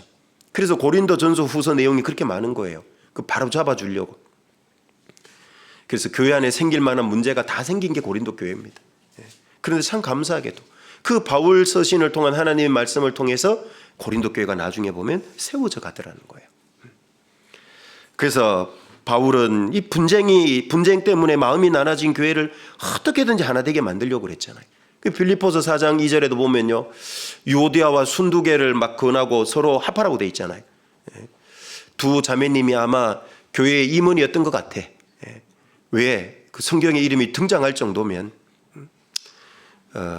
그런데 둘이 마음이 좀 나눠졌던 것 같아요. 모르겠어요. 요즘으로 말하면 어머니 회장, 부회장, 조장, 총무 이런 정도 되겠죠. 마음이 하나 합쳐지지 않은 거예요. 그래서 마음을 합하라고 얘기하잖아요. 빌립보 교회는 다 칭찬받았는데 그거 딱 하나 허물이 들어가 있잖아요. 모범적인 교회죠, 빌립보 교회가. 그럼에도 불구하고 마음이 나눠질 수 있다는 교훈은 돼요. 그게 그렇지 않습니까? 자, 그래서 우리도 교회 안에 이 교회를 사랑하면 어떻게 해야 돼요? 나누는 일을 합니까? 하나 되게 하는 데 힘써야 됩니까? 진짜죠? 하나 되게 하는 데 힘써야 돼요. 그러면 교제를 해도, 사석에서 교제를 해도, 공식적인 교제야 뭐 당연히 하나 되는 교제 하시겠지만, 사석에서 친한 사람끼리 교제를 해도 교회를 하나 되게 하는 교제해야 됩니까? 나누는 교제를 해야 됩니까? 예. 나누는? 하나 되는. 네. 제가 잘못 들은 거죠? 네. 하나 되는 교제해야 돼. 하나 되는. 맞습니까? 그러려면 어떻게 해야 돼요? 형제자매들의 허물을 들춰내야 됩니까? 가리워줘야 됩니까? 가리워줘야 돼요. 네. 형제자매들의 부족한 모습을 온 동네에 떠벌리고 다닌다면 그거는 하나 되게 하는 게 아니라 찢어 발기는 거예요. 그거는 교회를 나누는 거라고. 네. 그건 정말 하나님 앞에 큰 죄를 짓는 거예요. 교회에다가 죄를 짓는 거라고. 주님의 몸에다 죄를 짓는 거예요. 얼마나 큰 죄입니까? 네. 그래서 설사 어떤 사람의 단점이 9개고 장점이 하나다 할지라도 어떻게 해줘야 돼요? 장점 하나를 칭찬해 주면 돼요. 뭔 얘기인지 아시죠? 네. 그런데 이게 남의 허물을 자꾸 보는 눈을 키워놓으면 어떻게 되는지 아세요? 장점이 9개인데 단점이 하나면 유독 그 하나만 보인다니까요. 하얀 종이에다가 까만 점 하나 딱 찍어놓으면 뭐만 보여요? 이러면 안 된다니까. 하얀 종이요 그래야지. 방금 설교 들었잖아요. 온 전체가 하얀데 왜 까만 점이 보여야 되냐고. 설교 듣고도 이게 정리가 안 되면 안 되죠. 눈치채셔야지 벌써. 그런데 이상하게 사람은 본성적으로 까만 점이 보여. 그러니까 이게 저절로 안 고쳐진다는 얘기예요. 노력해야 돼요. 그래서 무릇 더러운 말은 너 입 밖에도 내지 말고 오직 덕에 소용되는 대로 선한 말을 하여 듣는 사람들에게 은혜를 끼치게 하라. 에베소 4장 29절에. 그렇죠? 예. 덕에 소용되는 말을 해야 돼요. 누군가 다른 형제자매에 대해서 허물을 얘기를 하면 뭐라고 해줘야 돼요? 단호하게. 자매님 그런 얘기 안 하셨으면 좋겠어요. 형제님 그것은 합당치 않는 것 같아요. 얘기해 줘야 돼요. 우리가 그거보다는 그분을 위해서 기도해 줍시다. 이렇게라도 완곡하게 얘기해 줘야 돼요. 맞습니까? 그게 하나 되기에 힘쓰는 교제입니다. 말라기 3장 16절을 읽어보십시오. 여호와를 경외하는 자들이 피차에 말하며 여호와께서 그것을 어떻게 듣는다고요? 대충 들을까요? 분명히 들으시고일까요? 분명히 들으시고. 듣고 끝낼까요? 기념책에 기록할까요? 기념책에 기록했다고 나와요. 야, 이거 참 무서운 얘기 아닙니까? 내가 사석에서 아무 생각 없이 내뱉은 말이 기록되고 있어요. 내가 잘 살았다면 기념책에 기록돼서 영광과 상급으로 이어질 거고요. 잘못 내가 말한 것이 있다면 그리스도의 심판대 앞에 선악과를 행한 대로 갚아주리라 그랬잖아요. 혼날 겁니다. 가서 그리스도의 심판대 앞에 가서 심판대에서는 정확히 선악과는 행한 대로 갚아줘요. 그렇다고 뭐 천국 가서 계속 혼내는 건 아니고 천국 들어가서 계속 혼나면 안 되잖아요. 그러나 심판대 앞에 한번 통과해야 되잖아요. 그때 정확히 정리가 되는 겁니다. 그래서 우리는 교회가 하나 되게 하는 걸 힘써야 돼요. 그게 교회를 사랑하는 겁니다. 형제자매들의 허물을 가리워주고 격려해주고 칭찬해주고 위로해주고 긍정적인 말, 믿음의 말 이런 걸 해줘야 돼요. 그럴 때 교회가 점점 하나가 됩니다. 혹시 교회에 누군가 안 나오고 몇 주 빠져먹었으면요. 또 왜 그런데 그게 아니고요. 그런 말을 하기 전에 내가 그분을 위해서 기도했나? 그분의 사정을 알려고 노력이나 했나? 자기를 먼저 돌아보고 그렇게 해서 정말 전화라도 드리고 문자라도 드리고 예를 들면 뭐 쌩 깐다면서요. 받지도 않고 대꾸도 없으면 그래도 어떻게 해요? 그래도 또 해요. 꾸준히 해주는 거예요. 그래서 가롯 유다는 주님을 끝까지 배반했지만 주님은 끝까지 사랑하잖아요. 왜 그러냐고. 그게 주님이 하실 일이라고 배웠잖아요. 그렇죠? 끝까지 자기를 팔 걸 알지만 주님이 왜 끝까지 사랑하냐고요. 그게 주님이 하실 일이기 때문에 그래요. 마찬가지로 그리스도인도 그래요. 내가 아무리 잘해주지만 형제자매한테 때로는 나한테 섭섭하게 하는 형제자매도 있어요. 내가 한 것에 나는 100을 했는데 이분은 1도 안 해. 그래도 섭섭하게 생각하지 마세요. 나는 그래도 앞으로 100을 사랑할 거야. 그게 주님 볼 때 정말 아름다운 겁니다. 남겨지는 거예요. 그게 그리스도인인 내가 할 일이니까. 주님께 영대 100의 사랑을 받은 내가 할 일이니까. 내가 주를 온전히 사랑한 건 없어요. 빵이에요. 죄만 더 지었죠 사실. 그런 나를 구원해 줬어요. 영대 빵으로 사랑한 겁니다. 나님은 주님을 사랑한 게, 나는 주님을 사랑한 게 하나도 없는데 주님은 나를 온전히 사랑했어요. 영원히 사랑했어요. 충만히 사랑했어요. 불변하는 사랑으로 사랑했잖아요.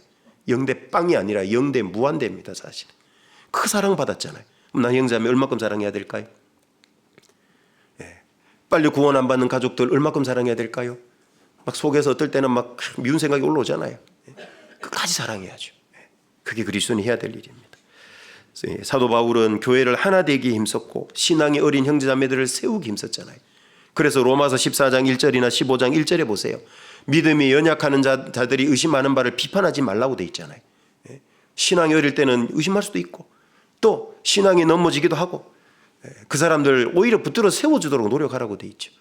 사도 바울은 교회를 하나 되기에 힘썼고 특별히 신앙이 어린 사람 붙들어 세우는데 애를 썼어요. 자, 우리도 교회 가운데 그렇게 해야 됩니다. 우리를 조나 구역으로 묶어줬어요. 왜요? 잘 돌아보고 서로 세워주는 일 하라고. 잘 챙겨서 세워주는 일 하라고. 서로 기도의 동력자가 되라고. 신앙의 동력자가 되라고. 장애물이 되는 게 아니고. 뿐만 아니라 사도 바울은 외부의 대적자들로부터도 교회를 지키려고 노력했잖아요. 사도행전 아까 20장 잡아놓은 대로 가보시면요. 본문으로 가보시면 사도행전 20장 28절부터 보시면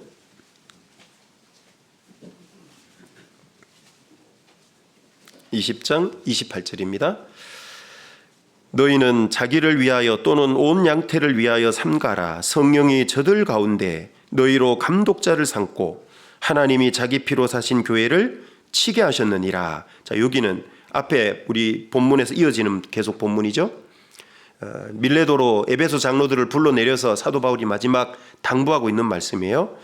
그런데 여기 본문에 보니까 뭐라고 나오냐 하면 너희는, 에베소 장로들 너희는 자기를 위하여 또는 온 양떼를 위하여 삼가해라.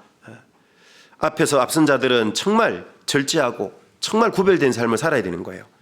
성령이 저들 가운데서 너희로 감독자를 삼았지 않냐. 그리고 하나님이 자기 피로 사신 교회를 치게 했지 않냐. 그러니까 정말 상과하는 삶을 살아야 되는 거예요. 그런데 옆 표현에서 보면 하나님이 자기 피로 사신 교회에 이렇게 돼 있죠. 하나님이 언제 자기가 피 흘려서 죽었어요? 예수님이 죽었지. 여기에는 뭐 크게 이런 의미가 있다고 그러죠. 성삼위 하나님이니까 성자 하나님이신 예수님이 죽은 것이 곧 하나님이 죽은 것이기도 하고, 실제로 예수님이 피 흘려 죽은 것은 하나님이 자신을 희생한 것과 똑같다. 그렇죠. 부모가 자식을 희생시킨다는 건 자기가 죽어야지만 할 수 있어요.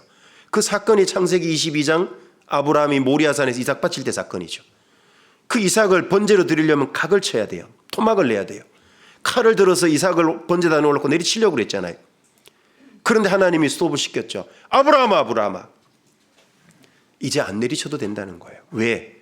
그날 모리아산에서 한 명도 안 죽었지만 하나님 볼 때는 둘이 죽었어. 둘이. 그렇죠? 첫 번째는 아브라함 육신이 죽었어요.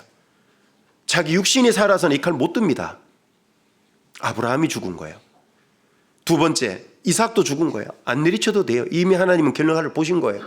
아브라함의 중심을 본 거예요. 그러니까 거의 더 이상 진행 안 시켜도 되는 거예요. 그래서 먼저는 아들을 죽이려면요, 자기가 죽어야 돼요. 그래서 하나님이 자기 피로 사신 교회다 라고 얘기하는 게 맞는 말이에요.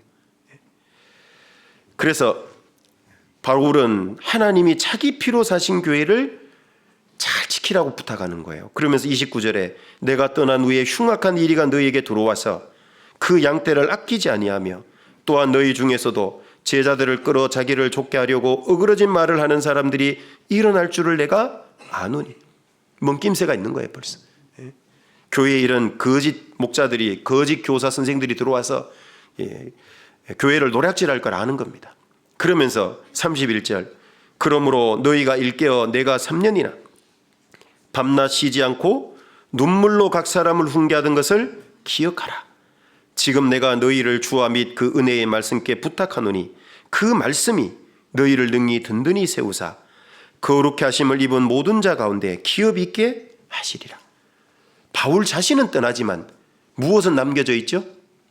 말씀, 주님, 주와 및 그 은혜의 말씀. 32절에 이게 핵심이죠. 그러면 신앙을 지키고 붙들어 주는 게 뭡니까? 주와 은혜의 말씀. 이 에베소 교회의 머리로 누가 계시죠? 주님이 계시잖아요. 주님이 그 안에 계시는 거예요. 그러니까 눈에 보이는 나 사도 바울을 의지하지 말라 그 말이에요. 내가 증거하고 전했던 주님을 붙들으라는 얘기예요. 그리고 그 주님의 말씀을 붙들으라는 거예요. 말씀 중에도 은혜의 말씀. 이게 뭡니까? 복음이죠. 너희를 구원해 주신 그 은혜의 그 사랑의 복음을 끝까지 붙들어라. 주님을 의지해라. 그러면 지켜진다.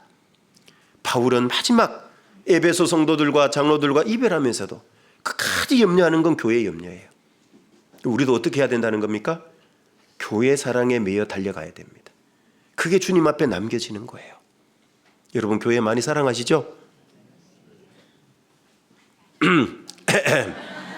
좀 걱정스러운 대답인데, 주님의 몸된 교회 사랑하세요? 얼마큼 사랑하세요? 내 목숨과도 바꿀 만큼 사랑하세요? 오, 큰일 났네. 대답이 안 나오네. 대답이라도 일단 하고 봐야지. 네, 그렇습니다.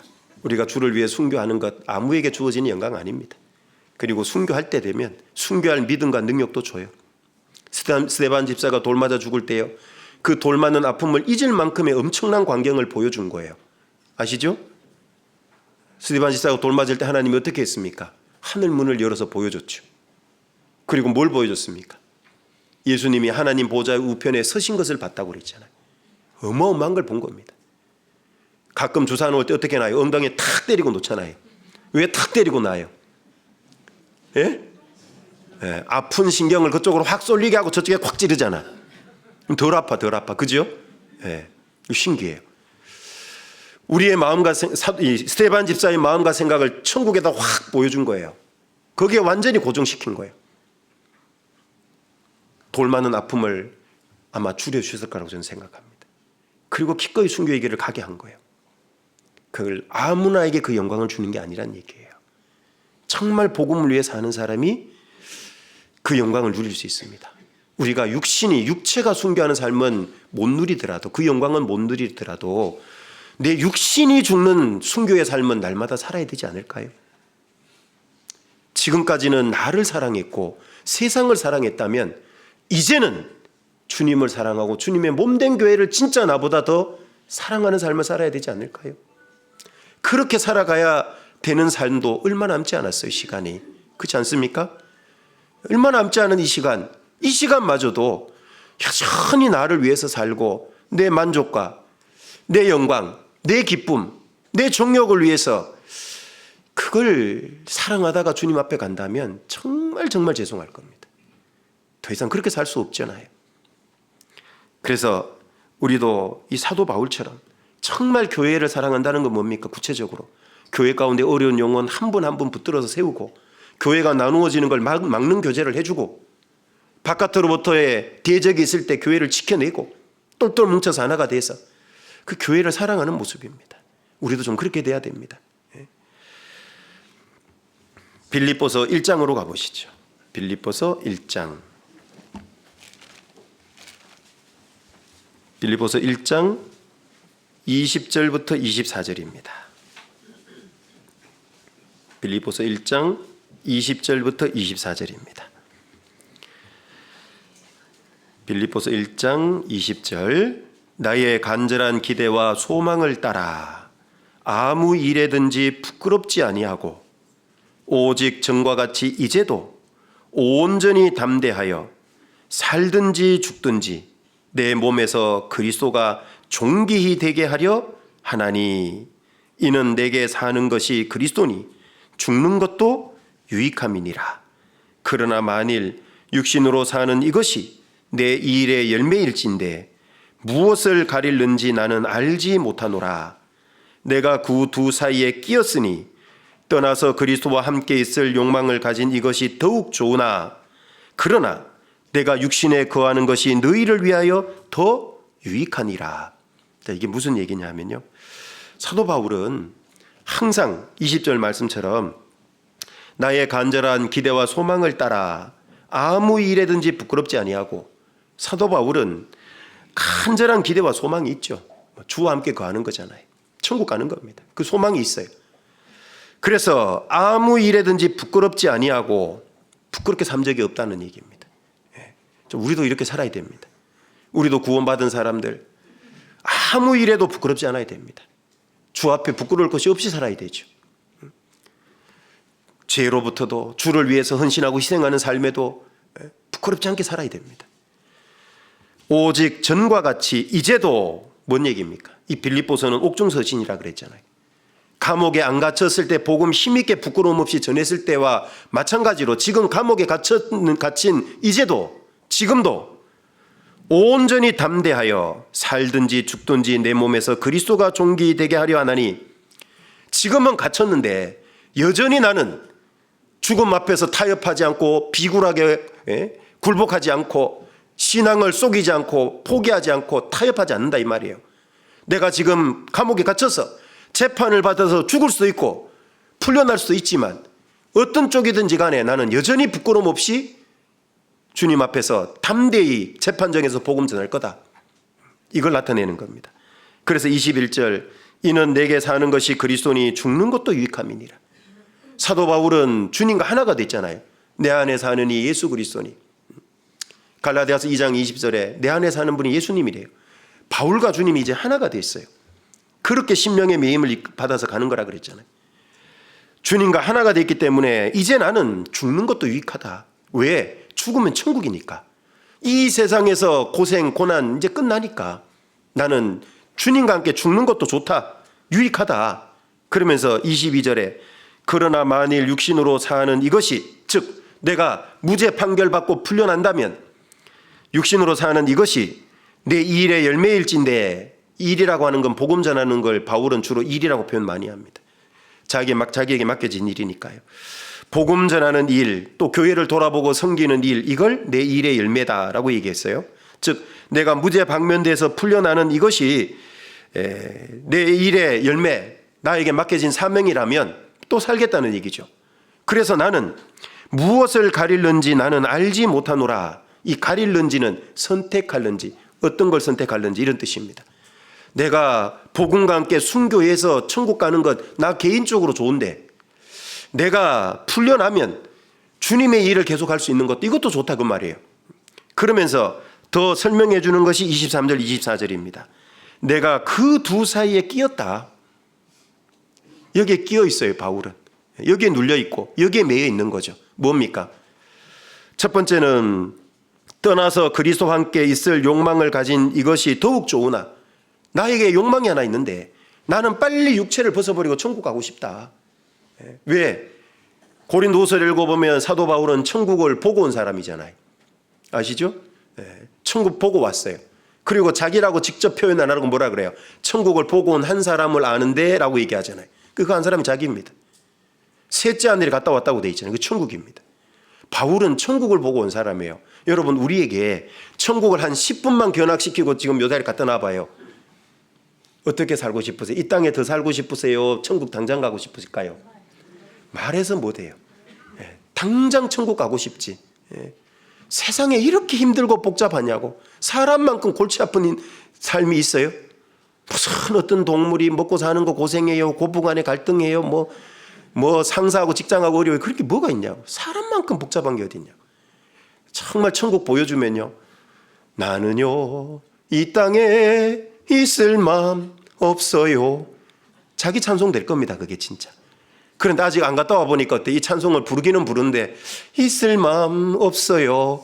근데 째매는 있는데 육신이 있는지라. 사도 바울은 진짜 천국 보고 온 사람이거든요. 그러니까 정말 가고 싶은 거예요. 자기 욕망은 그래요.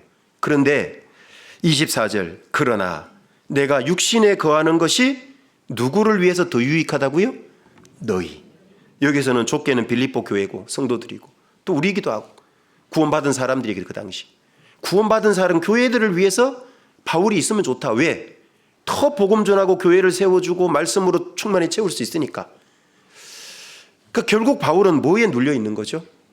나는 개인적으로 빨리 천국 가고 싶은데 교회 때문에 있는 거다. 교회의 유익을 위해서 있는 거다.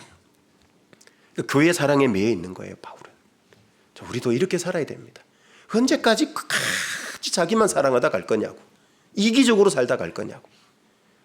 누군가 나를 인정 안 해주고 나를 몰라주면 막 자존심 상해라 하고 자기를 끝까지 드러내려고 그러고 정말 부끄럽잖아요, 주님 앞에 가면. 그래서 나는 날마다 무엇에 눌려 살까? 사도 바울은 교회를 염려하는 데 눌려 살았다는 건 교회 사랑에 매여 있었던 거예요. 천국과 이 세상 사이에 끼어 있었어요, 바울은. 이 세상 사이에 끼인 게 이 세상 뭐 때문에? 교회 때문에 끼어 있었던 거예요. 천국과 교회예요. 나는 도대체 뭐에 끼어 사냐고. 구원받은 사람 천국 가죠. 천국과 이 세상 사이에 나는 도대체 이 세상에 어떤 것에 끼어서 있고 눌려 있냐고요. 정말 교회 사랑, 복음 그 전하는 그 사명하고 천국하고 그 사이에 끼어 있어야죠. 바울처럼. 세상적인 욕심, 세상적인 어떤 야망, 기쁨, 만족, 그 세상과 하나님 사이에 끼어 산다면 부끄러운 거예요. 빨리 가는 게 나아요, 이 사람은. 맞습니까? 바울처럼 우리가 끼어 있다면 뭐 때문에 끼어 있냐고요? 복음 때문에 있는 겁니다. 이 땅에. 그래야 되죠. 사도 바울은 복음에 매여서 살았던 사람이에요. 그래서 우리도 이 복음에 매여서 나머지 생애를 주를 위해 살아야 되는 겁니다. 그리고 이 사도 바울은 또 뭐에 매여 살았냐 하면은요, 고린도후서 12장으로 가보시면 고린도후서 12장입니다. 네 번째로 사도 바울이 매여 있었던 게 하나 있어요. 고린도후서 12장 7절부터입니다. 12장 7절부터 보겠습니다. 10절까지입니다. 7절부터 10절. 여러 계시를 받은 것이 지극히 크므로 너무 자고하지 않게 하시려고 내 육체에 가시고 사단의 사자를 주셨으니 이는 나를 쳐서 너무 자고하지 않게 하려 하심이니라. 이것이 내게서 떠나기 위하여 내가 3번 주께 간구하였더니 내게 이르시기를 내 은혜가 내게 족하도다. 내 능력이 약한 데서 온전해짐이라 하신지라. 이러므로 도리어 크게 기뻐함으로 나의 여러 약한 것들에 자랑하리니 여러 약한 것들에 대하여 자랑하리니 이는 그리스도의 능력으로 내게 머물게 하려 함이라. 그러므로 내가 그리스도를 위하여 약한 것들과 능력과 궁핍과 핍박과 곤란을 기뻐하노니 이는 내가 약할 그때에 곧 강함이니라. 자, 뭔지 눈치채셨죠? 사도 바울은 뭐에 매여 살았을까요? 육체의 가시. 죽는 그날까지 안 빼줬어요, 주님이. 이 육체의 가시가 뭡니까? 보통 성경학자들은 바울이 갖고 있었던 안질이라고 얘기합니다. 그리스도인 잡으려고 다메섹으로 가다가요, 밝은 빛 가운데 주님 만나고 눈에 비늘 같은 게 막 덮이고 사흘을 어두운 가운데 못 봤잖아요. 아마 그때 눈이 좀 손상됐을 거다. 보통 이렇게 얘기를 합니다. 그리고 성경에 보면 이 바울이 눈이 안 좋으니까 직접 못 쓰니까요, 드디어가 대필했다고도 나오죠. 자기가 쓸 때는 이렇게 큰 글자로 친히 문안한다. 큰 글자. 그러니까 눈이 굉장히 안 좋았던 거예요. 또 성도들의 너희가 할 수 있었다면 눈이라도 빼서 나에게 줬을 거다. 이런 표현들을 보면 눈이 굉장히 안 좋은 걸 알 수 있어요. 막 눈곱이 껴서 막 눈물이 나고 아주 사람들에게 꺼리는 것이 자기 몸에 있다고 그랬잖아요, 바울이. 보기에도 좀 굉장히 좀 안 좋게 보이는 게 있었던 것 같아요. 그래서 그 가시를 빼달라고 하나님께 여기 3번 간구했다고 나와요. 3번. 그런데 하나님은 뭐라 그러냐면 내 은혜가 네게 족하도다. 더 이상 안 받아도 돼. 너는 이미 충분한 은혜 받았어. 그러면서 왜 안 빼주는지를 설명을 해줘요. 여기 내용에 읽어보면요, 이는이라는 단어가 4번 나와요. 4번. 혹시 발견하셨습니까? 먼저 7절에 보면, 끝에 보면 이는 나를 쳐서 너무 자고하지 않게 하려 하심이니라. 왜 육체의 가시를 줬냐? 교만해지지 말라고. 모든 게 완전하면, 이미 받은 은사가 너무 많아요, 바울은. 천국까지 보고 왔어요. 교만해질 수 있거든요. 그 바울도 교만해질 수 있다고 하나님이 얘기해요. 그래서 가시 하나를 준 거예요. 그것 때문에 계속 불편하고 계속 판단받을 수도 있고 그것 때문에 애매한 고난도 받을 수도 있고 그래요. 그런데 왜 그걸 줬냐? 자고하지 않게 하려고. 하나님 앞에 계속 무릎 꿇게 만들려고. 겸손하게 만들려고. 또 8절, 9절 중간에 보면요. 이는 하고 또 이는이 또 하나 나오죠. 첫 번째는 이는 나를 쳐서 너무 자고하지 않게 하려 하심이니라. 그 다음 두 번째 이는 9절의 중간에 보면 이는 내 능력이 약한 데서 온전해짐이라. 왜 육체의 가시 안 빼줬을까요? 약한 데서 하나님의 능력이 온전히 나타나기 때문에. 바울이 약할 때 주님을 더 철저히 의지하게 되죠. 그렇죠? 그 하나님의 능력이 온전히 이렇게 나타날 수가 있어요. 그래서 자기의 약함을 늘 일깨우려고 안 빼준 거예요, 하나님. 자, 순서 중요합니다. 첫 번째, 교만 방지. 두 번째, 약함을 깨닫게 하는 거예요. 그리고 세 번째가 인은이 나오죠. 9절 끝에 보면 또 하나의 인은이 있어요. 이는 그리스도의 능력으로 내게 머물게 하려 함이라. 왜 육체의 가시 안 빼줬어요? 내가 교만하면은 능력 못 받으니까.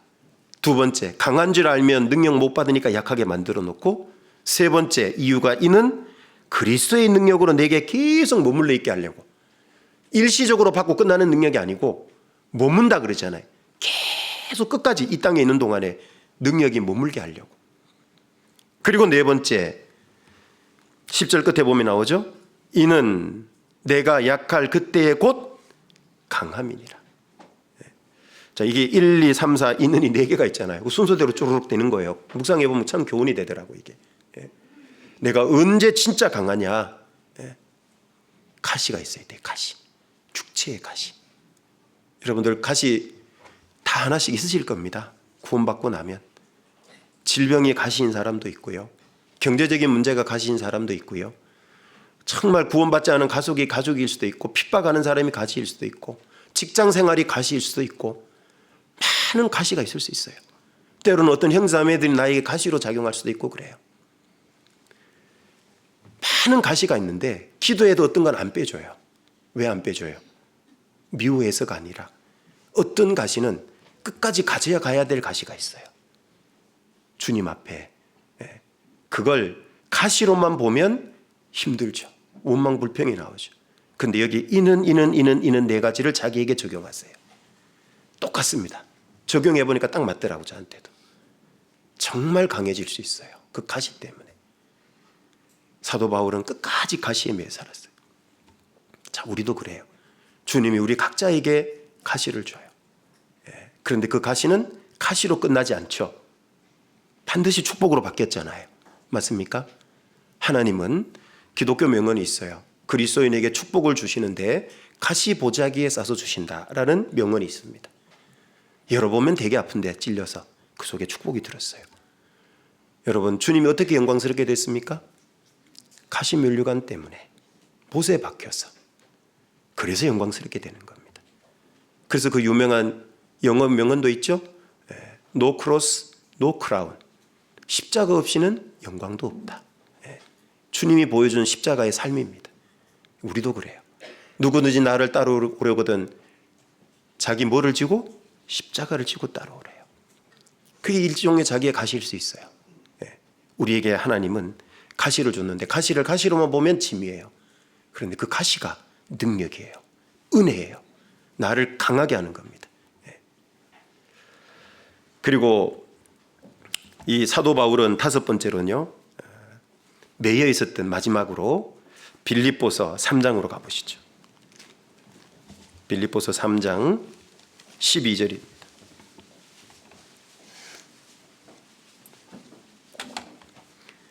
빌립보서 3장 12절부터 14절입니다. 내가 이미 얻었다 함도 아니요 온전히 이루었다 함도 아니라 오직 내가 그리스도 예수께 잡힌 바 된 그것을 잡으려고 쫓아가노라.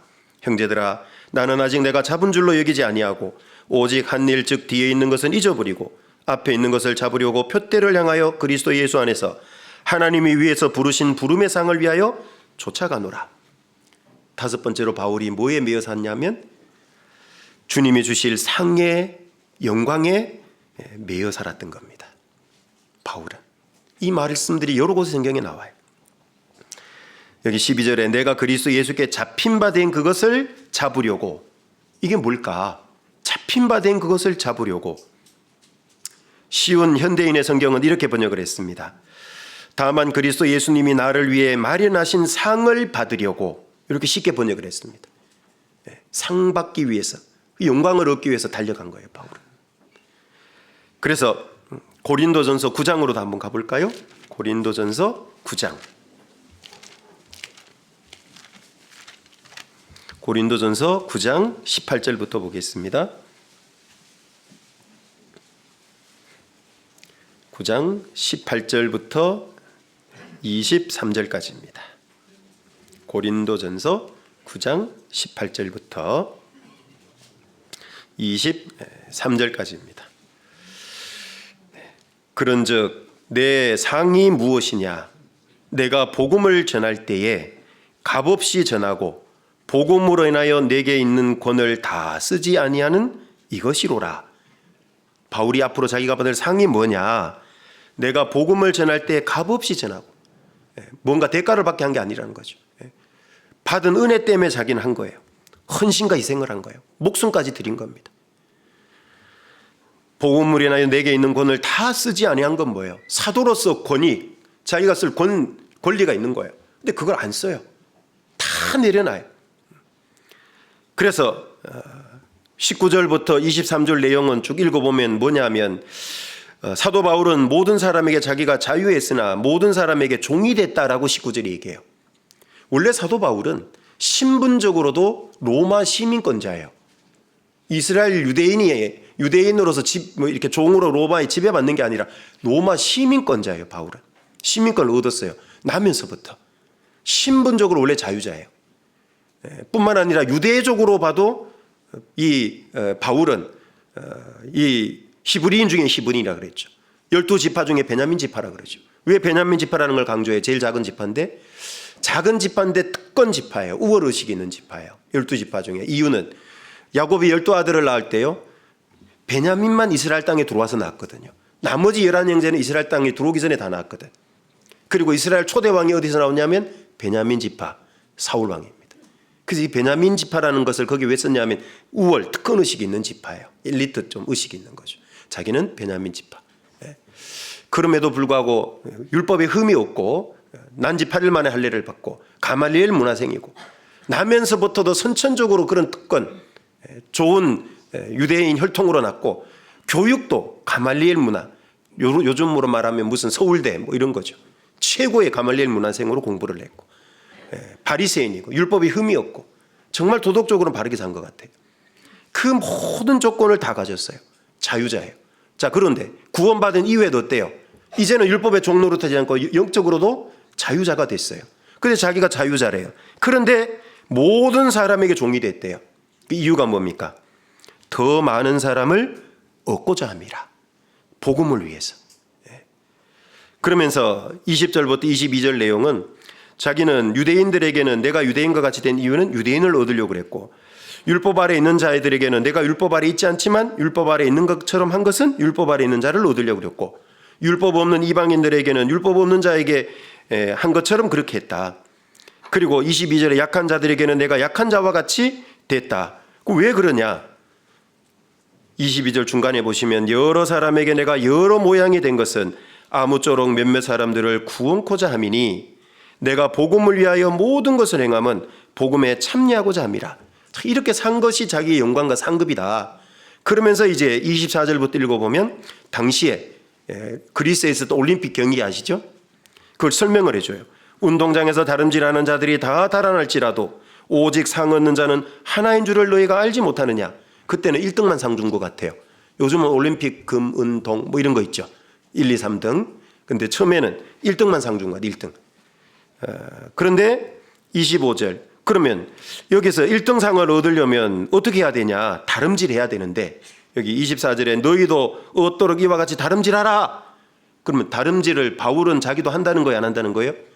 자기도 다름질 한다는 거예요. 그러니까 다름질하라고 얘기하는 거예요.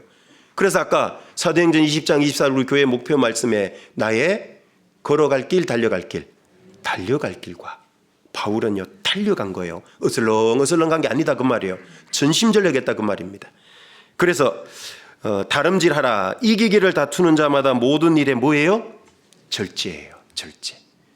예? 운동선수가 먹고 싶은 거 다 먹고 놀고 싶은 거 다 놀면 상대 선수와 겨루어 이길 수 있어요? 없어요? 1등 할 수 있을까요? 1등 못하죠. 예. 그래서 수영선수도 날마다 운동하고 100m 단거리 선수도 날마다 뛰고 막 운동선수들 보면 몸매가 대부분 어떻게 해요? 날씬해요. 날씬해. 예. 군살이 없어 군더더기가. 그런데 막 100m 선수가 시속 이 몸무게를 막 100kg로 늘려놔서 막 맨날 삼겹살 먹고 피자 먹고 그래가지고 이길 수 있겠어요? 그래가지고 시편 119편에 그걸 성경에는 뭐라 그런지 아세요? 마음이 교만한 자를 일컬어서 뭐라 그런지 아세요?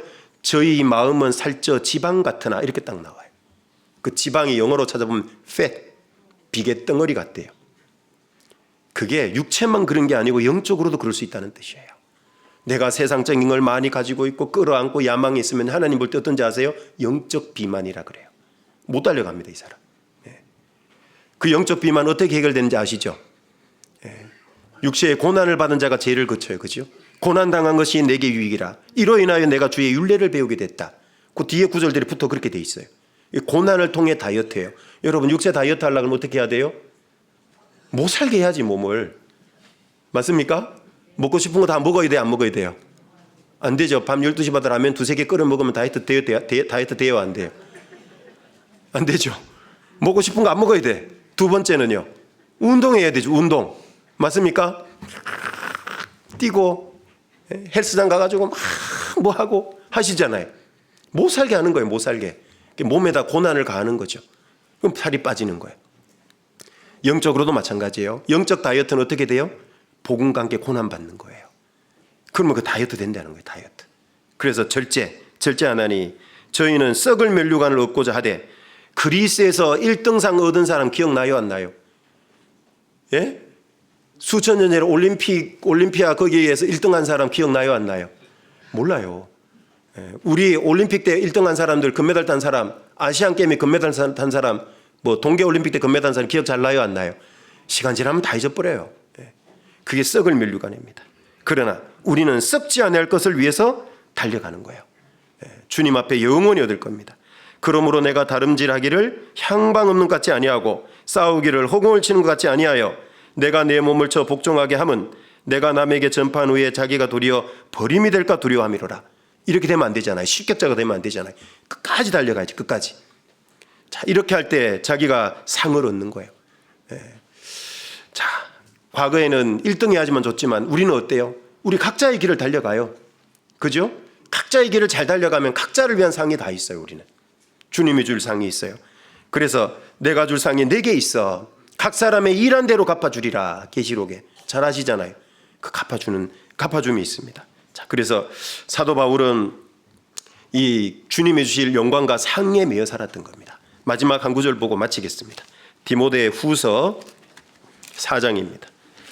그러니까 사도 바울의 가장 마지막에 기록한 성경이라 그랬죠. 디모데 후서 4장 6절부터 보겠습니다. 6절부터 8절입니다. 간제와 같이 벌써 내가 부음이 되고 나의 떠날 기약이 가까웠도다. 자기가 죽을 것이 임박했다는 걸 이미 알고 있어요. 사형 집행 날짜가 통보받았을 수도 있어요.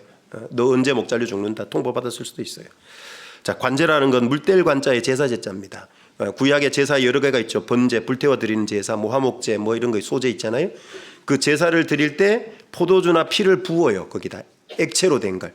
그걸 관제라 그래. 액체로 된 걸 더 부어주는 제사를 관제, 물뗄 관자, 이게 한문으로 부가적인 제사예요. 본 제사에 부가적으로 드리는. 그러니까 왜 관제라는 단어를 썼는지도 참 은혜예요. 바울이 내가 번제 제물이야 이렇게 얘기하면 교만하죠. 주님이 이미 그렇게 죽으셨고 자기는 주님이 하신 그 복을 위해서 자기를 드리는 거예요. 그게 이제 관제라고 표현한 겁니다. 참 겸손한 거죠. 관제와 같이 벌써 내가 부음이 되고 나의 떠날 기약이 가까웠도다. 내가 선한 싸움을 싸우고 나의 달려갈 길을 마치고 믿음을 지켰으니. 자, 여기 꼭 우리가 기억해야 될 게 있어요. 싸우고 마치고 지켜야 됩니다. 좀 표현은 그런데요. 싸마지 이렇게 외우시면 좋습니다. 싸가지가 아니고 싸마지. 싸우고 마치고 지켜야 됩니다. 실격자가 되면 아까 안 된다 그랬잖아요. 그죠? 중간에 멈추면 안 되는 거예요. 주님 올 때까지 달려가야 돼요. 지켰으니 결과가 뭡니까? 8절. 이제 후로는 나를 위하여 무엇이 예비됐어요? 의의 면류관이 예비되었으므로 자기만을 위해서 예비된 게 아니라 주 곧 의로우신 재판장이 그날에 내게 주실 것이니 내게만 아니라 주의 나타나심을 사모하는 누구에게? 모든 자에게니라. 자, 우리도 심령의 매임을 받아 살아야 돼요. 적어도 바울이 보여준 5가지 여기에 좀 매여서 우리도 좀 살아봅시다. 네? 감사합니다. 기도하겠습니다. 은혜로우신 아버지 하나님, 감사를 드립니다. 사도 바울이 달려갔던 그 길, 아직도 저희에게 달려갈 수 있도록 기회를 주셔서 감사드립니다. 어슬렁어슬렁 뒤를 돌아보고 좌우를 살피는 것이 아니라 앞서 달려가신 주님을 바라보고 전심전력해서 달려가는, 복음을 위해서 용기와 열정을 갖고 기꺼이 동참하고 희생하는 삶을 저희들이 살아낼 수 있도록 올 한 해 인도해 주시기를 간절히 부탁드립니다. 우리를 사랑하시는 우리 구주 예수님 이름으로 기도드립니다. 아멘.